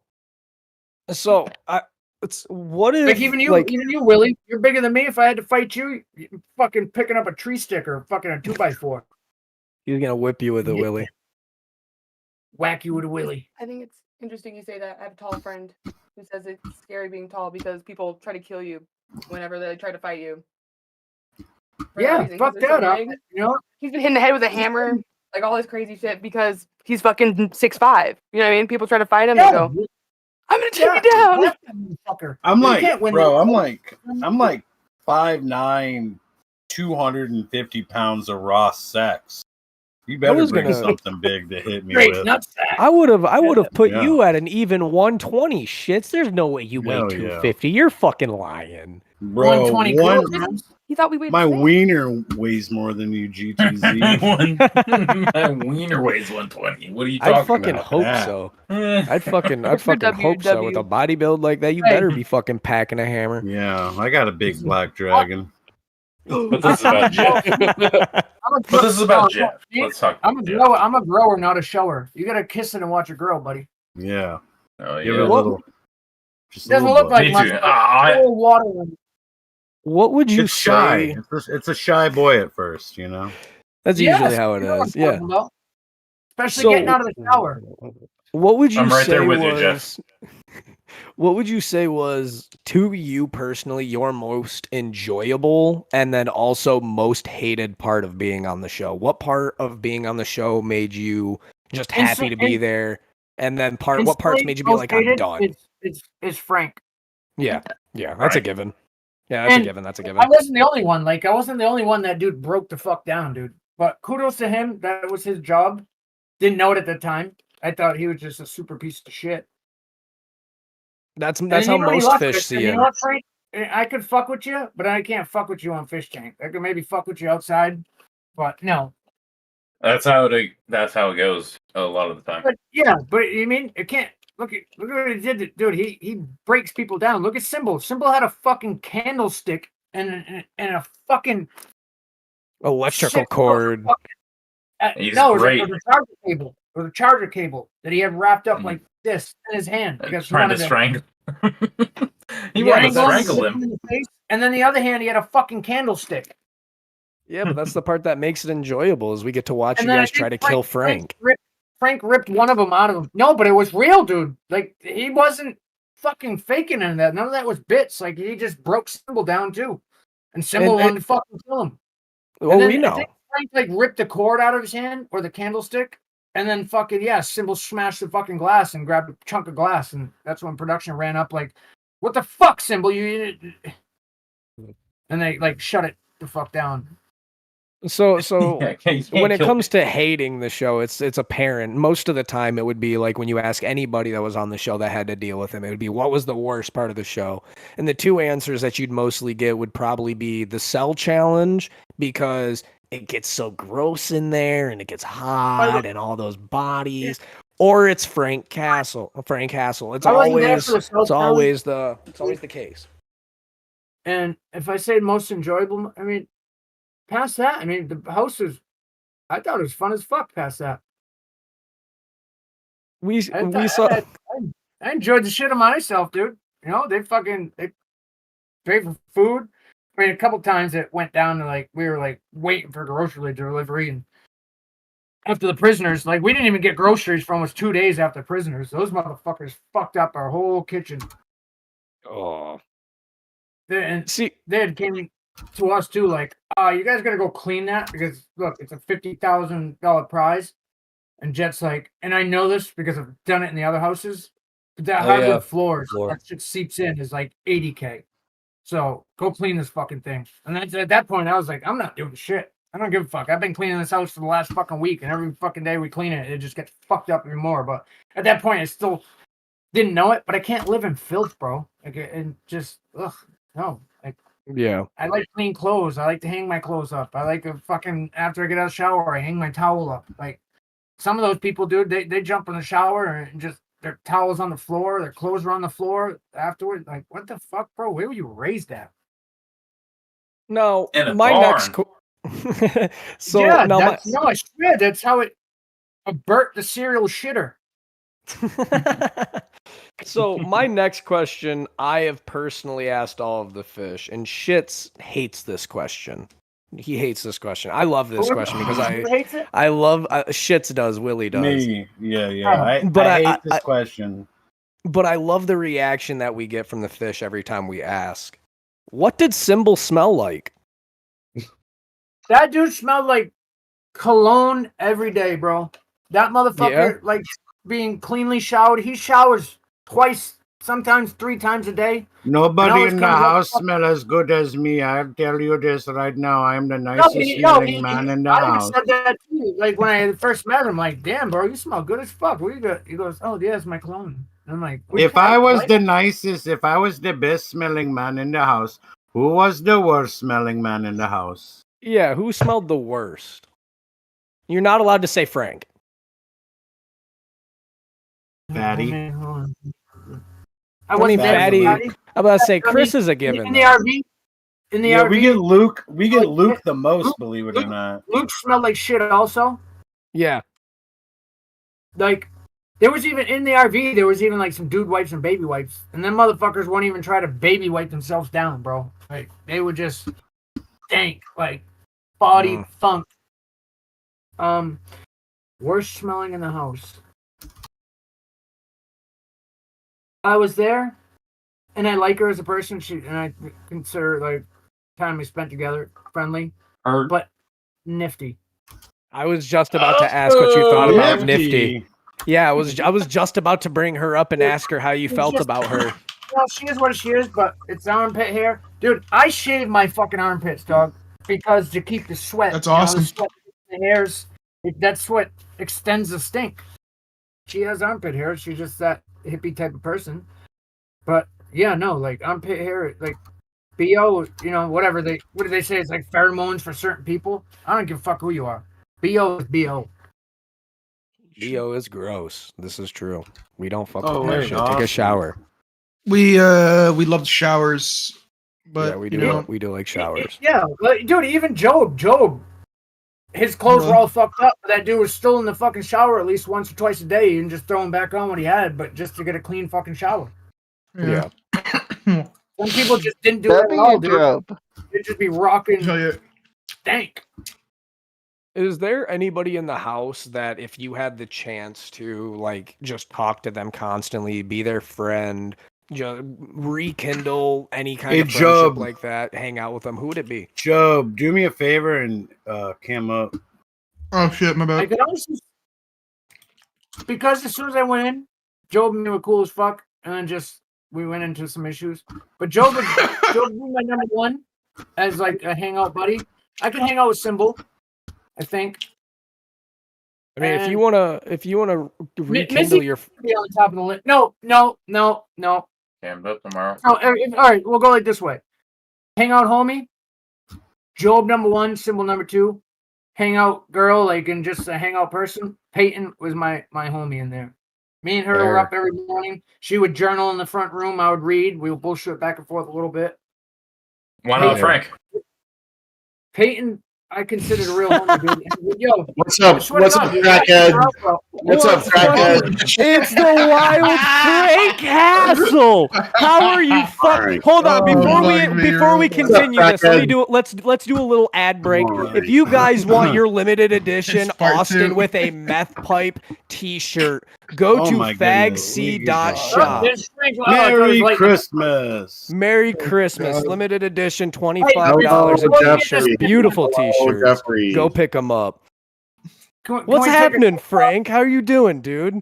Frank, you fucker! We're gonna get back in a second, but I gotta take a piss break and a drink break. Shoot up in the back room.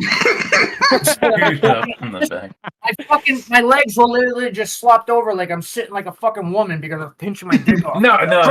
Go take your piss. Go take a fucking piss, Jeff. Go take a piss. Don't piss. Actually, no. Piss yourself right now. Right. Piss yourself right now. What have you been doing? What have you been doing, Joe? What'd you do for Christmas? Nothing. All my family's in the Bahamas, so. What are they doing there? What do you mean? Oh, just on vacation, or no? They live there, bro. I'm an anchor baby. That's cool. You gotta get a little wife up there. It was good. I was just hanging out. I did some family stuff. I did some community service at the soup kitchen. It was cool. Hell yeah, dude. We love to hear that.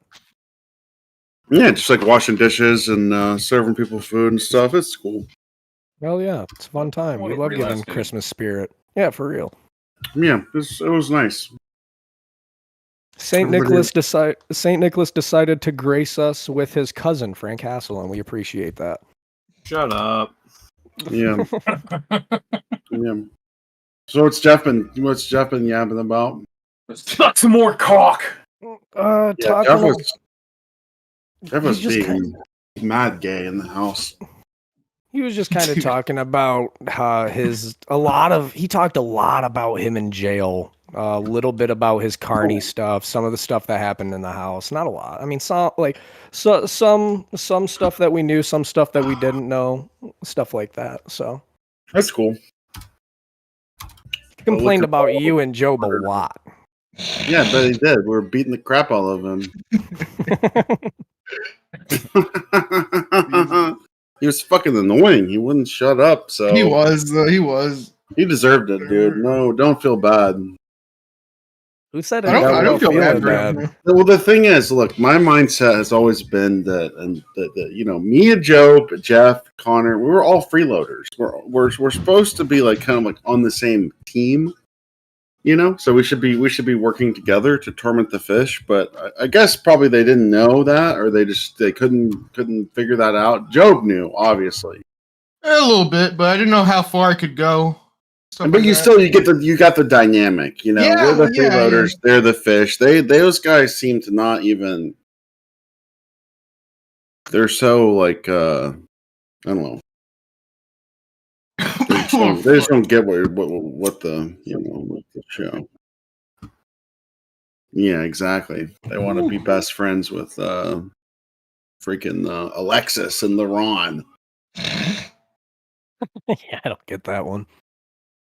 I don't get LeRon. Like LeRon, basically he quit when the show became the show, but he's like super into it on Twitter. He's like dick riding hard on Twitter and Instagram and stuff. Yeah, he quit You during can the tell from his past. He's riding He the always wanted popularity train. stardom. Yeah, he always wanted that. He always did like influencer shit. So he's just trying to get, like. I seriously think that if LeRon wouldn't have bitched out when he did, he would have made it a lot farther, and he would have gained a lot more he would have. popularity. He was kind of funny, but he was funny. We missed out on a lot of good LeRon stuff because he quit. I could see a lot of like when Bert was really going crazy. I could see a situation where him and LeRon had some funny interactions and stuff like that. I'm about to say, yeah, sassy black like these black niggas trying to kill me. These white people trying to kill me. These white people, yeah. I it's kind of funny that he's beefing with Dunye, and he kind of cooked him a little bit because Dunye, like, but I feel like the fans should be supporting Dunye. I mean, he was like a fish tank like goat. He was like the longest whatever freeloader guy. He did a really good job, but he's been shitty. He's been so shitty since the season. He needs to come back. He should have come back hard at LeRon and like stomped his neck. You know what I mean. He should have dissed him back or something instead of just fucking tweeting about fish tank fans taking him out on dates and stuff. I wanted to cook that dude, but yeah, I think the one thing Fish Tank was missing was a super sassy gay black man. Yeah, whatever. Needed to hit that demographic. What was up with fucking Bert did one YouTube stream and he fucking jerked off halfway through. Oh yeah, I heard that. What? Yeah, you could hear him coming. Yeah, he literally said he said he was going to take a bird off break, and he went off camera and he just straight up jacked it on YouTube. That is the greatest. What do you expect from Bert though? I mean, yeah, but I know, but it's like, bro, come on. Has there been an update on his whole "I'm gonna become a good Christian boy and not do porn Yeah, shit if anymore"? Anybody who believes that is retarded. Yeah. Oh yeah, 100%. I don't mean that in a rude way. Bert called me this morning and he was like, "Merry Christmas, Joob."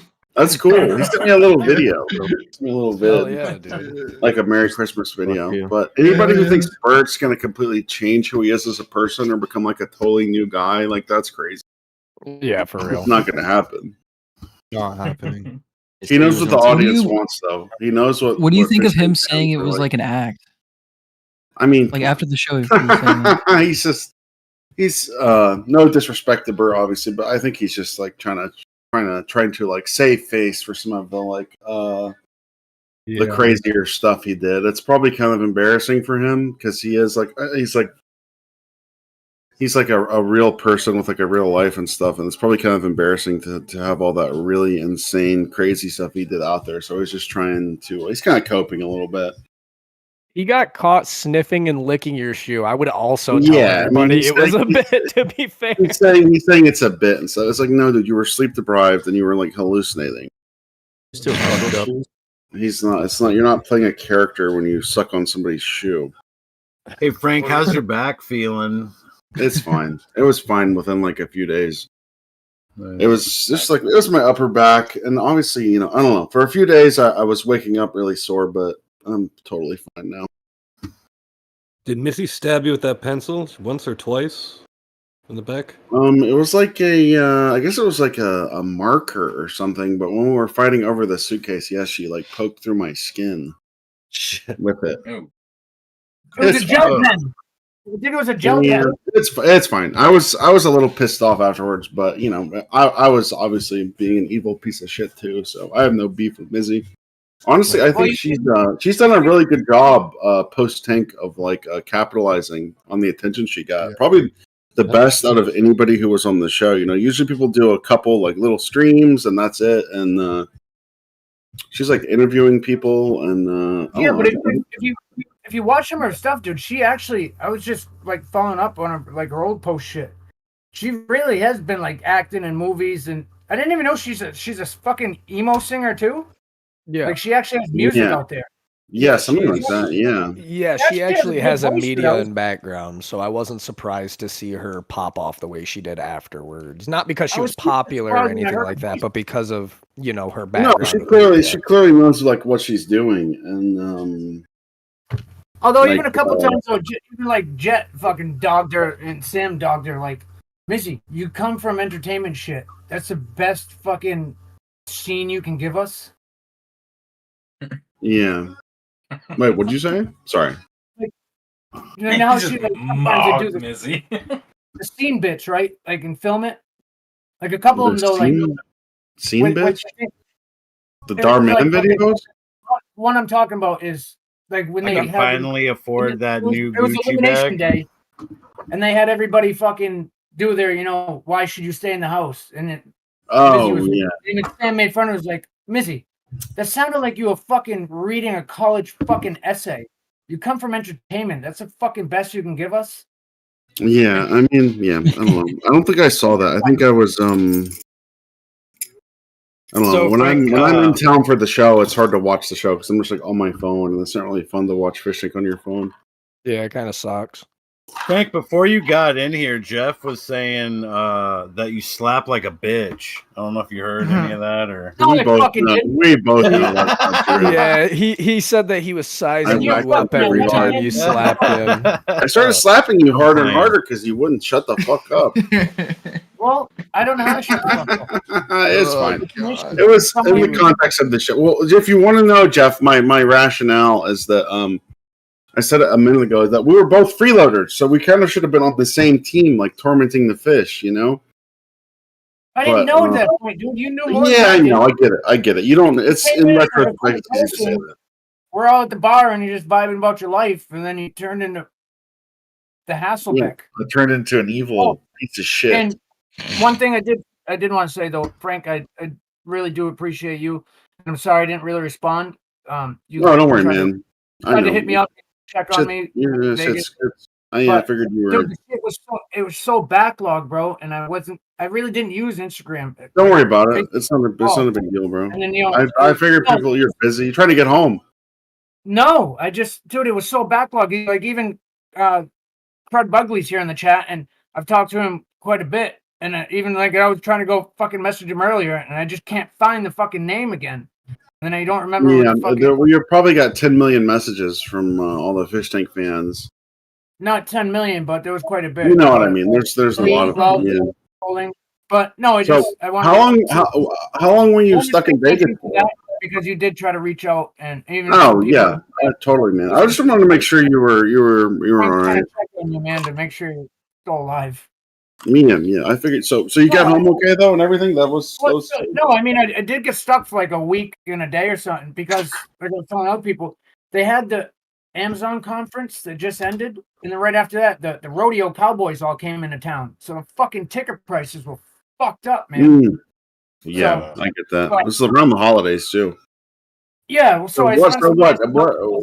what happened? You stole Luke's fanny pack or something? I didn't steal that shit, bro. I mean, the other Where'd it go? I didn't steal shit. It just disappeared? What? I mean, if you did, it's over now. I mean, I don't think, you know. No, that's what I'm saying, bro. Why am I going to take it with an ID and a debit card? I had money on me. It wasn't, what am I going to do with it? And even Willie said it, that and I've seen it, and somebody sent it to me that he came out and was like, you know, at this point, I don't even think Jeff stole my shit. I think production lost it. Or it got left at the hotel. You don't have to lie, Jeff. We're all cool guys here. Listen, that's what I even said. Like, in the fucking van, when Sam asked for my hotel key back, if I was a straight thief, right? We don't have to go through it again. That's boring shit. I gave Sam back the hotel key, and then even right after, then 2 seconds later, I said, "Sam, here also," because I had one in my ID around my neck. Jeff, how did they get you on the show?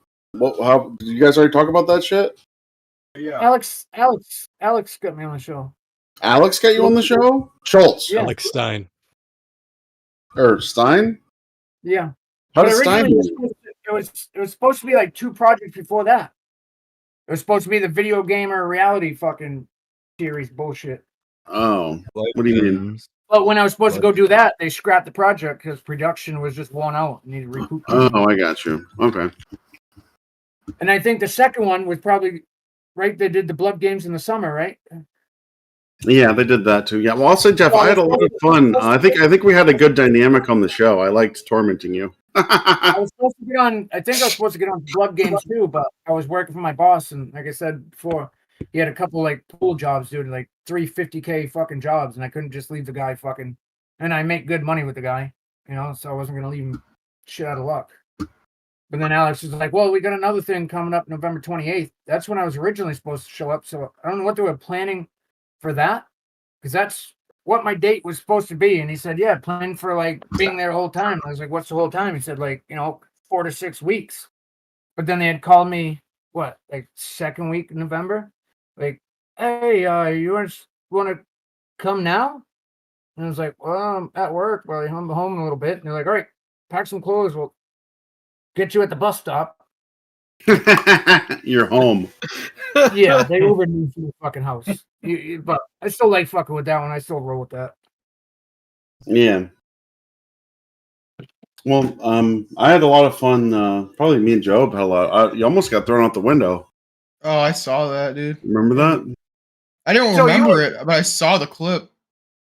Yeah, you definitely don't remember it. You were faded. I know. I remember everything. Yeah, I almost went out that window. And Joob, then he threw me into the closet doesn't door. remember. And then he threw me into the closet doors. And I tried to run at you. Yeah. Yeah, we beat the crap out of you for like days in a row. It was good. I think it was good entertainment when nothing else was going on. It's like, well, let's just find Jeff and like smack him, throw him around. I was kind of rolling with it, but to be honest with you, Frank, you did break me down like a motherfucker, man. That's why good to hear. In the fuck out, bro. Like, you were not good for my mental health at that point. He did his job right. Yeah. I broke that. I also didn't know you were a whole fucking thing. I thought you were just a complete fucking asshole. Just an evil faggot. Yeah. Well, And then he's a realist. Fucking even I think I screamed too when they fucking finally called you out and like, "Well, would you guys pay to get Frank out of the house?" But I didn't give any of my fish bucks. Well, all my fish bucks were missing out of my bag. I actually thought you stole them, Frank. I probably did. No, I think later on production fucking came back and said, "No, we took them back." I stole a bunch of fish bucks from people. Just like whenever I saw one that was like unattended, I would go hide it. And then at the end of the night, I would take it down to the basement with me. It was pretty funny. I come down there with 5 fish bucks and just be like, "Yeah, I stole these from a bunch of people."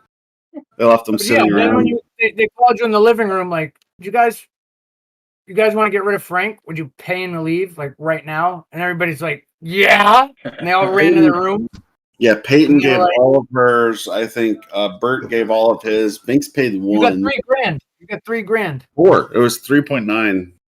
Was it? Oh man! Oh fuck! Yeah. You get more than that. Hey, I didn't even get that money. That's what's funny is I didn't get any of that money. And then they all of a sudden right then they say, "All right, end bit." Yeah, scene and scene. And then that's why I was like, "Are you fucking kidding me right now?" Yeah, I think that was the end of the fish tank portion, and they were like they were getting ready to clean up the house for Famous House 2.0. No, it still took another 6 days, I think, before my departure. Yeah, it was like 3 or 4, I think. But yeah, no, they made us clean that motherfucker up, build furniture and everything. Yeah. So they went and bought a bunch of furniture, like IKEA shit, and I guess like Maydock and Chet tried. They built like one little table, and then they gave up and they came up and like, yeah, so there's a bunch of furniture down there. We tried and we fucking gave up. So go fucking build this furniture tonight before you go to bed. Yeah, get to work. Yeah, and then you go down in the fucking garage and there was just boxes and boxes. Right. It took Bert like an hour and a half to build a little tiny stool with all you had to do was put 3 legs on it. I think It's taking me a bit to build that fucking. No, yeah, you got that river. fucked up one. And you put the fucking rivets in, you banged them down too much, so it was fucking up the other shelf to build the next layer. I didn't even build it properly. I was like, fuck it, whatever. Yeah, he threw it in the fucking right. He just picked it up and left. And I think all that furniture ended up getting broken too. Because then they bought a new bed, everything. I didn't give a shit. I knew it was really like it really didn't matter. IKEA furniture is bullshit anyway. Like literally last night, my fucking buddy hit me up and he's like, "What are you doing tonight?" I was like, "Sitting here." He goes, "Oh, good," because I mean I do a lot of like side work for him. I've reinstalled vents in his shower, his bathroom. I reinstalled floating shelves, put his TVs on the walls, floating shelves for his Xbox. Built a fucking 2-story fucking Wayfair fucking bunk bed. That's crazy. Well, he pays me. I actually met him off Craigslist, literally. But now he's like a friend, and when I go over there, I get to. He has high-priced tequila and shit, so I get to drink. And he's like, Jeff, you seem like the kind of guy who meets a lot of people on Craigslist. yeah, just not for dates. Dude, there was, I think it was the day before I left or the day I left. You and Bert were like, getting a little handsy. What was up with that? Dude, I was in front of him while they were doing it. Oh my god. It got worse as he left, buddy. I went.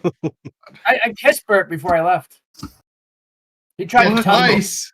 On the Black Dragon. On the Black Dragon. Oh yeah, so we were on the couch. Yeah, you were going over. You were like. No, he kept scooting against me, and he was rubbing my shoulder, and my elbow was like sitting on his thigh. But then when he scooted in the last time and started re-rubbing my shoulder, and this is true fact, that's when I jumped off the couch. I felt his dick get hard underneath my elbow, like. Bro, and that's when I was. That's not good. Like, you can't be doing stuff like that. I'm fucking done with this. You sucked on his nipple. You sucked on his nipple. And his toe. You let him suck your toe. Oh, you did. You definitely did. You did suck his nipple, dude. Yeah, you guys were sitting next to each other on the bunk beds. And I was like, no, I'm not licking him. No, I watched you suck on his nipple, dude. I watched it. Oh yeah. You were both sitting in your underwear on the bunk bed, on the bottom bunk of the bed. You were sitting in your underwear next to each other. Bert sucked your foot and licked the bottom of your foot. Ugh. And then, and I think right before that, you sucked on his nipple, and you were both in your underwear. I thought you guys are about to have sex. I think I licked it. I don't think I sucked it. No, Jeff Frank's actually right. Wait, you gotta clarify. That doesn't help the case, Jeff. 1 + 1 doesn't equal 2. That just does. No, it really no. Yes, You guys were getting very intimate in a way that I found to be profoundly disturbing. Hold on, Frank. Are you saying that every time Bert hugged you, he didn't have a stiffy?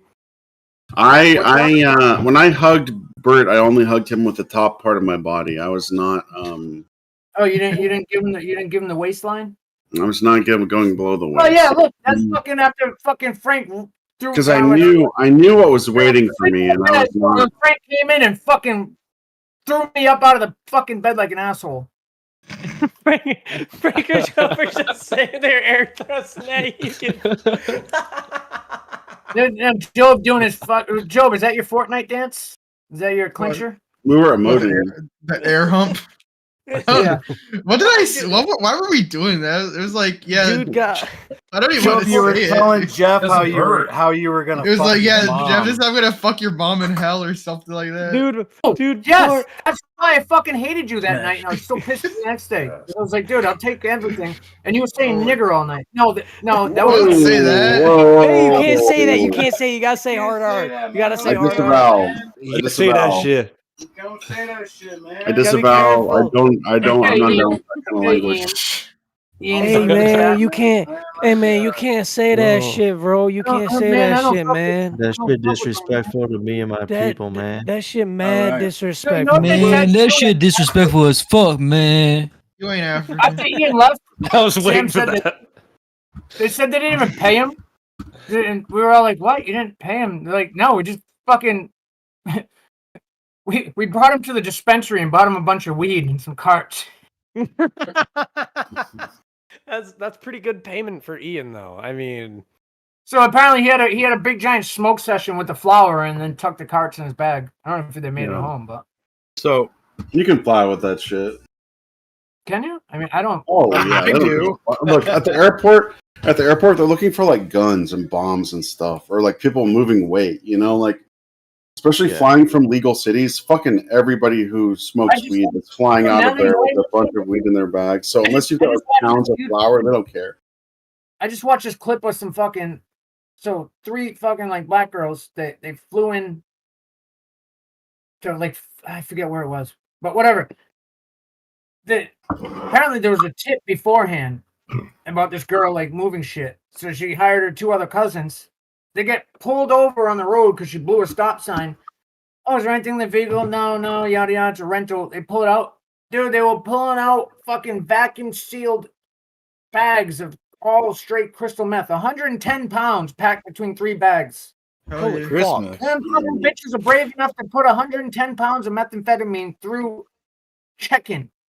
Jeff, how many bags of liquor did you have hidden in the house, or bottles of liquor? Sorry. Oh, that's what I was just saying. When they had left. so many bottles of liquor squirreled away like a little freak. You're like fucking like telling us that booze is gone and you fucking hid it in somebody's mattress or something.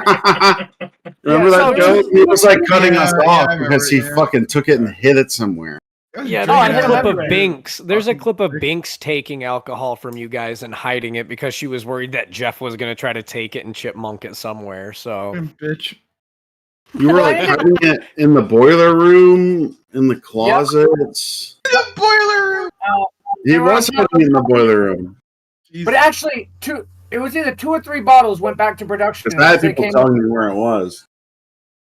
Well, it was all on TTS, so it was viewed. No, I was like on my phone, like people letting me know, like, yeah, Jeff. That's right. You fucking had your phone in your fucking pocket. I forgot about that. Why were you hiding the alcohol? They ended up getting the bottle of New Amsterdam vodka back, and then the 1800 tequila.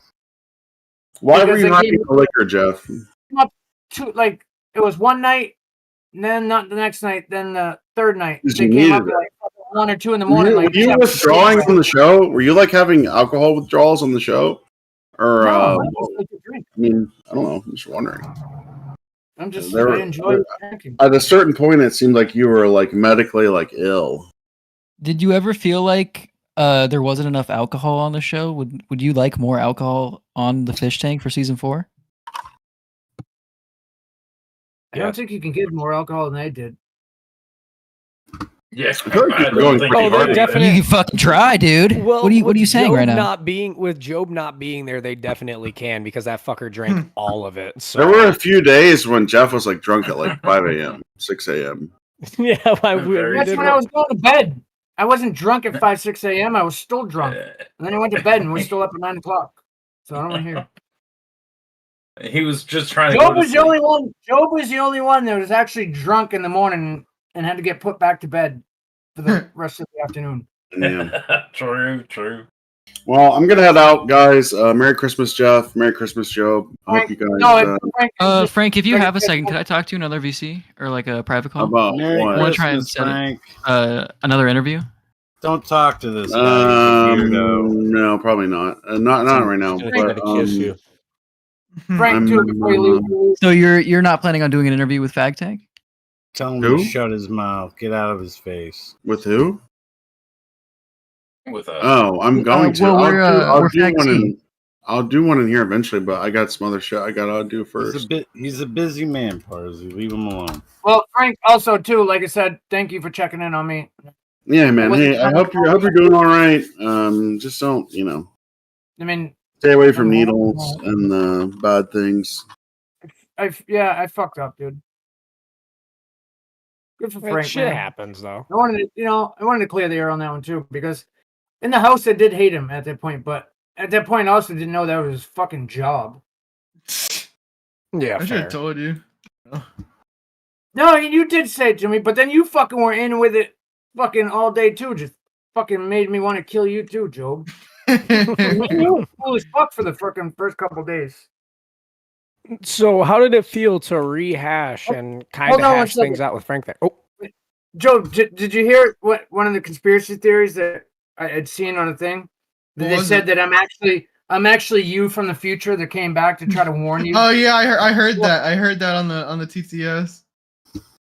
Hey, you know what? A bunch of people hit me up too, like, what could Fishtank do for another show? And like, seeing some comments like the Jeff and Joob show. What a shit show that'd be.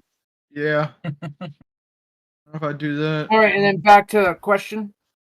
So how did it feel to rehash and essentially hash things out with Frank? Seemed like you haven't talked to him since he left, so. No, and like I said, he did check on me and asked if I was okay. But like I said, dude, like I never really used Instagram before that. So when I went in there, I locked all my socials, and then I unlocked them, and that's when he had hit me up when I was in Vegas. And then even like talking like to Chris, man, like I talked to him almost every, since I've been home every other day, or at least a message every day. And even I I go to message him back, and I can't fucking find the fucking name or remember what the fucking username or handle is. So I did say hey and try to hit him back and talk to him, and I just couldn't find the fucking name again. And then like people would hit me up like, man, Frank's trying to check on you, man. He was just saying something. He hopes you're okay. And he wanted to talk to you. But no, I wanted to talk to him, man. That's, Earlier, you were talking about how Joob was your number one, and if you could, you'd like to hang out and talk with him more and shit. Does that mean that there's a good chance that we'll see you hanging out in the VC here in Fag C more often? Joob seems to have taken a liking to this place, almost made it a second home. Well, he looks quite a bit Don't fucking smirk. Don't fucking laugh at me, Joob, you piece of shit. I'd love to see you come in the beast. Hold on. I'd love to see you come in the beast. I'd love to see you come in the BC, Mark, because you're a good guy. Yeah, Clyde. Clyde and the rest of us would love to have you come hang out with us every once in a while in the VC. Even give you the chance to hang out with Joob some more and let you to be honest with you, your friendship. I don't got shit, bro. Yeah, man, you've been really cool. Thank you. I wasn't bullshit with you guys right now. I'd probably actually what I was gonna do, and then I'm kind of pissed because right as Willie was trying to tell me to get ready, as I popped my TV on, and I pay for IPTV, so get all the good shit. And Gladiator 2 finally just popped up, perfect quality, and I was like, we can get you I watched Gladiator 2 last night. That shit's so good. Yeah, is it? Oh, great! Don't fucking tell me, because because I just watched Red 1. I watched fucking Venom: The Last Dance the night before. Fucking IPTV. You guys do great things. Yeah, I sell IPTV to people. For how much? We can get you. But we can get you $35 a month. free movie sites, by the way. One connection. For 35. One connection? Yeah, one. You're fucking molesting people. Oh my god, dude. I am. Dude, I pay fucking. Well, I don't even pay now. I get a bunch of free codes from some good homies. I don't even pay for it anymore. I've actually got a list if anybody wants it. That's because I have a bunch of I got a bunch of people who buy it from me in the Bahamas, so it's I upcharge them. Oh, because you gotta get the now. Is there a transfer currency on that, or do you do it? No, there's no contract. They just give me money and I turn their shit on. No, but how are you getting it? Like Cash App, PayPal, or you get a? I buy it from this one Indian guy, and I had to do it through like some weird portal. No, I know that, but I'm talking about the people in Bahamas paying you. Oh, my mother collects all the money, and then she just is sells it to me. So you're not losing the money on the fucking transfer. No. Because I was fucking with one dude from like the UK too, and I was getting fucking beat because I was sending it through PayPal and then losing the fucking transfer. And he's like, "Well, you didn't send me 15." I was like, "Yes, I did. I sent you 15 fucking US dollars." You fucking be mad at me because it doesn't transfer right. But yeah, I don't even. Yeah, dude. Usually, fucking, I pay $15 a month for 3 connections. You fucking expensive prick.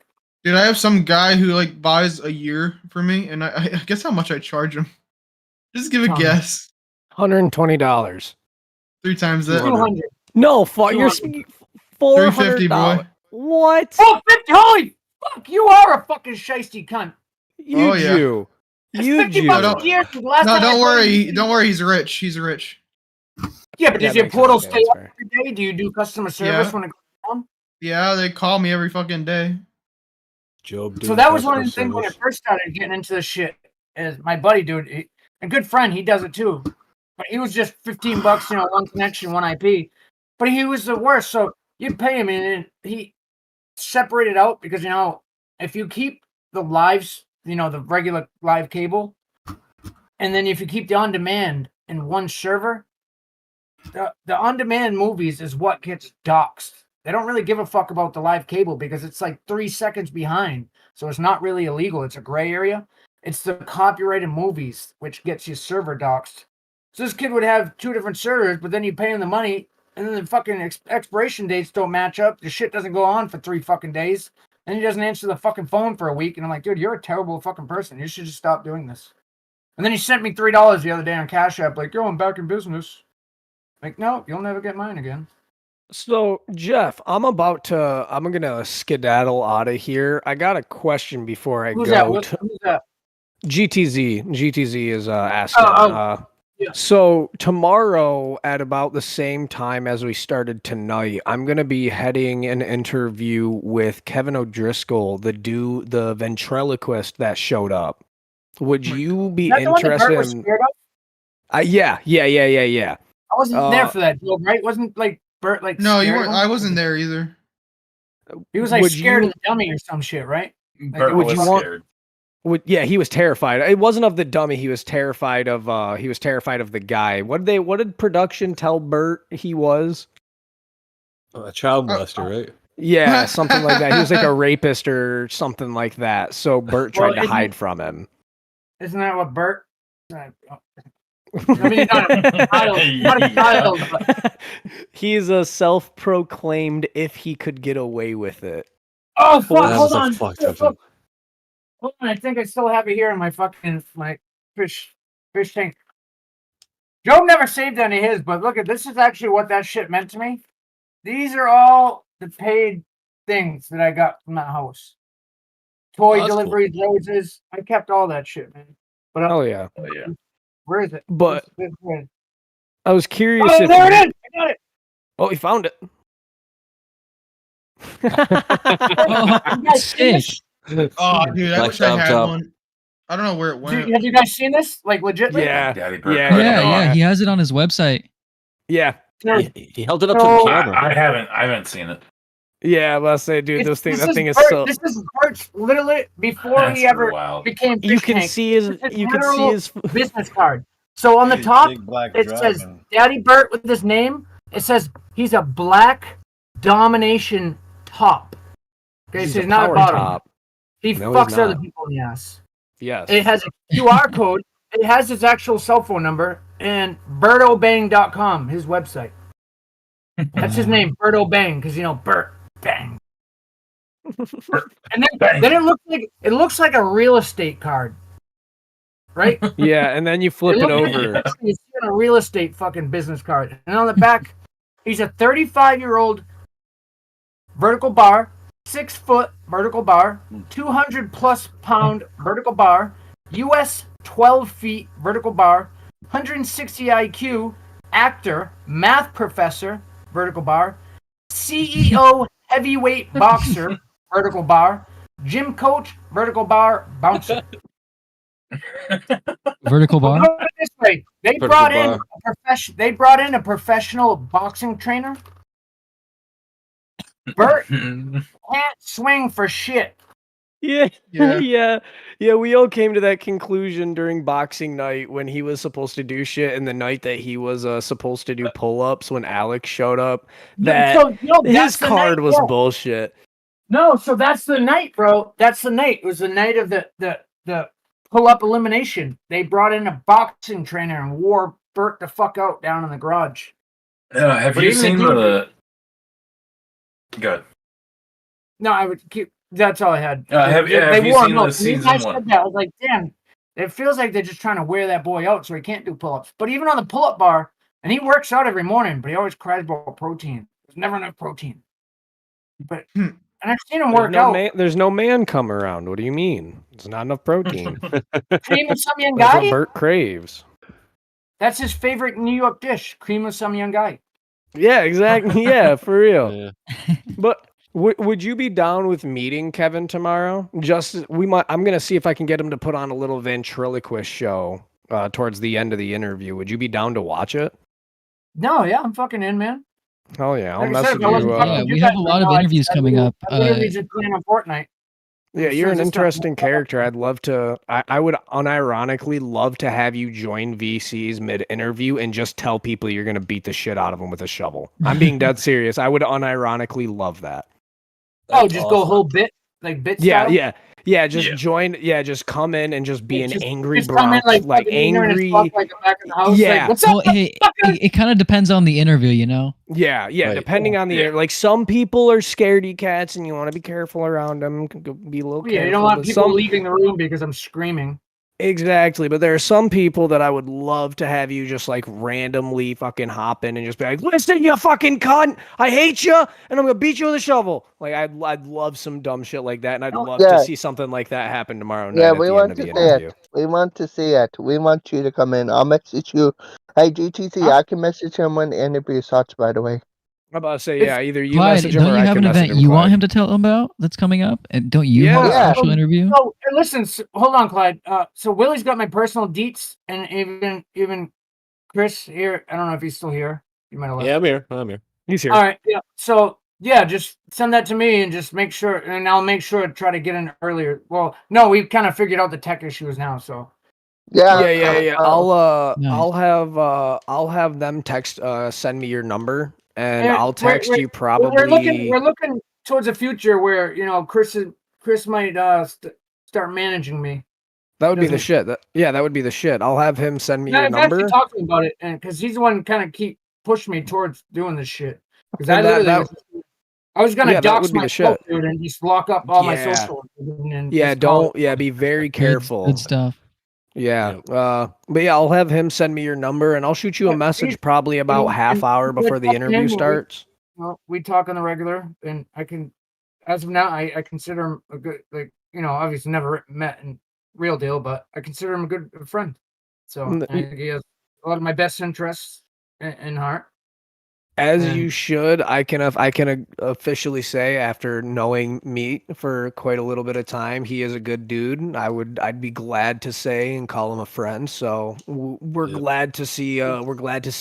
Me and him have had that combo too, and kind of if we can push this further than what it is, and we'll try our best.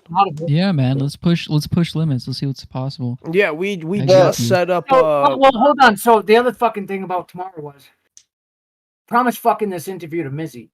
And I said, you haven't. Christmas, but I said maybe the day or two after Christmas. So this is the way I look at it. Worry more about Mizzy. Nah, worry more about Mizzy. We don't. If get you in Mizzy front of more gives you, people. No, but I want to try Exactly. to post both. Dude, I'm not doing shit anyway. I'm just literally. I'll be sitting in my room. Hey, if not watching a movie, I'm playing Fortnite. We can have you come on literally anytime. Mizzy's a big deal. We've been trying to get Mizzy for our own interview for a while, and we have not been able to get her. She answers my video calls. Like she answered at her family's house last night. So Jeff, actually on the subject of interviews, would you be willing to ask Mizzy if she would do a community interview like this? I mean, I hope you enjoyed it, and maybe Mizzy might enjoy it as well. Yeah, it just I don't know how she is at this point. I think she feels like she's big time, but she is. But if you could slide it hey, in, man, you're gonna be big time too. Yeah, you'll make it. So just like, tell her, listen, you're doing these, but you still got to give back to the real fucking fans that supported the fuck out of you on this shit. Exactly. But hey, I'm gonna get out of here. The same shit I was talking to Chris about is why I wanted to do these smaller ones and then maybe like push in, and that's why she's been asking for this fucking thing for like a week, maybe longer, Chris. Right? Yeah. Week and a half. Yeah. But like I said, man, listen to this. Hey, let me talk for a minute. I wanted let me talk for a minute. Either way, I wanted to do it for the real let me fans. talk for a minute. Hold on, Clyde. I'm getting out of here. I hope you guys have a wonderful Christmas. Everybody enjoy your New Year's. Like I said prior, fagc.shop. Get your Austin t-shirts. Yeah, GTZ, send me the invite on here, and everybody in here, just send it. How does the invite work on Discord? Just send it, and I can follow right back, right? No, you're already in here. But listen to this. But we've been trying to get you in an interview since after you left Fishtank, by the way. Yeah, but dude, I took the good week to just literally like I was jet lagged, I was fucked up, and I just. I'm so glad that you're here. I'm so glad that you're doing an interview with us. We're all really happy you're here, man. I slept and watched movies. Thank you for joining. Thank you for joining. You like one of the big season 3 guests, by the way. Well, that's what they say, but you know, I'm the only one fuck You my are, life on national TV. listen, Not national TV, but did they told you the who whole we world. interviewed Hey, so far? Jeff, listen to me. You didn't fuck anything up, all right? You made content. You can move on from this. And you can move forward. It's about how you move forward now. You know, it's where you position yourself. It's who you have around you. Prodigy, Yeah. you know what he You know what should they do say? one day? Your network is your net worth. I've got Hey, Prodigy, you know what he should do one day? girlfriend that He I'm should stream dealing one day, with. by the way. Well, and she's an Definitely. ex-girlfriend, but kind of still my Matt. girl. Like we still fuck around, which is weird. Yo, but Matt. So I deal with that, and really, there's Yo, nobody Matt, really can around. you hear me? I want to take everything with a grain of salt, man, and we'll try to push what we can. Yeah, man. Clyde, I hear you, buddy. Sorry, I didn't Hey, mean to cut you off, Clyde. Hey, you should stream one day. You should start streaming one day. If I do that, it's gonna be like some just playing video games, man. Sitting Yeah, here, we which is can what I help you set do. that up. We can help you set that up. Well, Fortnite. we're gonna go through my manager, Chris. Chris is gonna figure You out. doesn't have to go through me. You can talk to Jeff. I'm gonna give Chris giant headaches every day. I'm just an Make ex Clyde- listening. make I was Clyde your helping somebody manager. else out, and now I got to take care of everything. I'm Yeah, joking. Yeah, well, listen to what Excelsior said. No, because Chris, Make you know, Clyde your man, manager. the way we've So- talked, if I do something, you know, and you, like I said, you're the one who kind of wants me to push a little bit and say I should, but I do feel like we do something. I'd like you to lock in a little bit, or you know, definitely. I don't know if logistics will work for fucking anything for a little bit, but maybe it comes back in favor at the end. I got your back. I got your back. Yeah, But I so fuck with Jeff, you, do you have Chris. anything Yeah. that you want to shout out really quick? Any projects, anything? Who? You. You, Jeffrey. Buddy, I don't even know what the fuck goes on. I'm gonna go fucking back to look at my Instagram and see what fucking. Hey, Send that's what anything to promote yourself.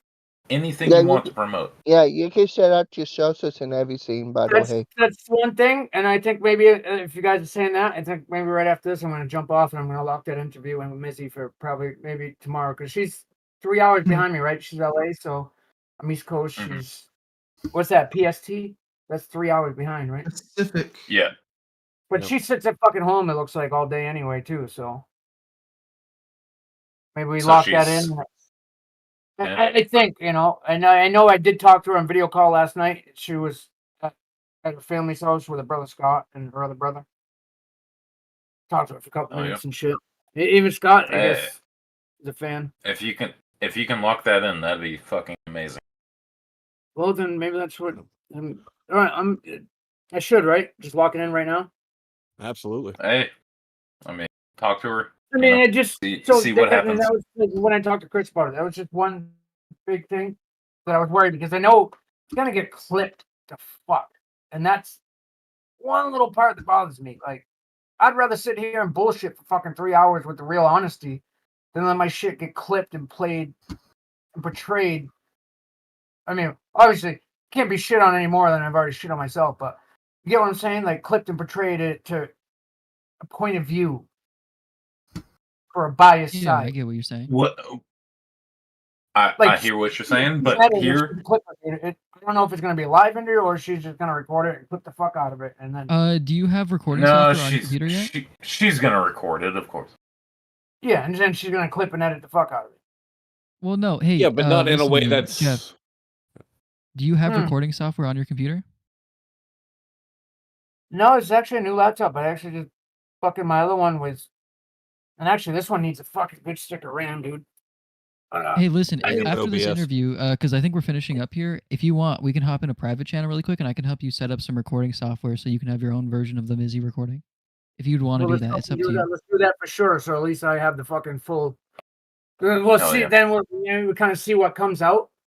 and then yeah, I'm pissed about it a little bit. I just be like, drop it and be like, well, bitch said this shit, but this is the real truth. She alters that. She does. My name is Mulvad Shill right now. I go by Parsi. You gotta That's what you send can call me fucking one, dude. Like I said, I've had I did. I Discord. DM'd you. Hold on then. 1 second. All right, if I'm in the chat, how can I get back to the DMs? Sorry, I accidentally called you. All right, but sorry, you I'm go in the chat right now. How can I get to the to get to DMs? left You corner. go to the top. Yeah, top left. left corner, the controller, Discord? Oh, direct. Okay. Yeah. I thought that was just like the profile icon for. All right. Oh, okay. There's Clyde. We gotta accept Clyde first. Hell Shout out yeah, Clyde. Hey, Clyde W. Can I Clyde say? W. Hey, We love Clyde. hey, can I say Clyde's that? man. Can I say something to you? Thank you for talking to me the other day. You made Clyde, me you so can always say happy. something. I'm You sorry gotta say that something. I'm sorry that screenshot a picture of me and you. I'm sorry that I take a picture of me and you. So I'm not mad about that. The only thing I didn't say it to you, and I wasn't really gonna say it, but if you brought it up, I don't care about the picture. The only thing that kind of pissed me off is you tagged Jet in it. Because some people just basically said, since then, I'm sorry. they pretty much just try to dox me. So, I did not know I didn't that. want to give them any of the love back. So Jeff, if anyone is starting to dox you and they're in this server, we will ban them immediately. No questions. No, asked. I'm saying like production, like dude. When I even tried to, so my other phone got fucked up, and then I had my other phone, but I had to switch over. I didn't have the lawyer's number, and I even tried to hit them up, like, hey, you told me to call the lawyer. What's the number? Which is another reason I was stuck in Vegas for a few more days. They wouldn't even mess me back with the fucking lawyer's number. Yeah. Fuck. But luckily, then once I fucking set up my new phone, I fucking dived deep, and luckily I'm a smart person. I dived deep, and I had a photo of the production wall before I left of the picture with the lawyer's number on the wall. They told me. Nice. Luckily. Nice. They wouldn't even mess me back with the lawyer's number. Dude. Nice. Nice. Oh my goodness. Always keep proof. The proof is in the pudding. I cooked a steak. In I ate that a whole pudding. steak during the interview. You look like you're ready for a nap now. I'm always ready for a nap, man. All right, so I think that was pretty good. So who was that told me about private chat afterwards? It was me, Mulvad Show. Okay, all right. I mean, just so I know. Here, don't do anything. I'm just gonna drag you into another VC. Is that all right with you? Yeah, I was just gonna send a direct message to you just so I know who the fuck is who. Because if I don't send a message now, I won't remember who the fuck is. You get what I'm saying? I'll be looking. Yeah. Send it to him. Mulvad Shill. Yeah, no, it's like, I I said, like even you, Willie, I didn't know who the fuck it said Santa Claus. Yeah, in the he fucking... was like, "Who the hell's Santa Claus?" Yeah, no, you said when you said, Willie. Bro, you texted me. You're like, "Is that you, Santa Claus?" And I just thought of that like Louis Armstrong song. Yeah, and then you didn't say Is that anything. you, Santa Claus? I was like, "Yeah, Merry Christmas, baby, motherfucker." Yo, it might last be on night. my end, but Jeff, are you able to turn your camera on and off again? Oh yeah, it's frozen. Your camera's broken. Yeah. Yeah, I think we're good. I think Bunny can kill the streams here, Yeah. and we could just shoot the shit for a second. If that's cool with you, Bunny. I turned it back on. Bunny, here.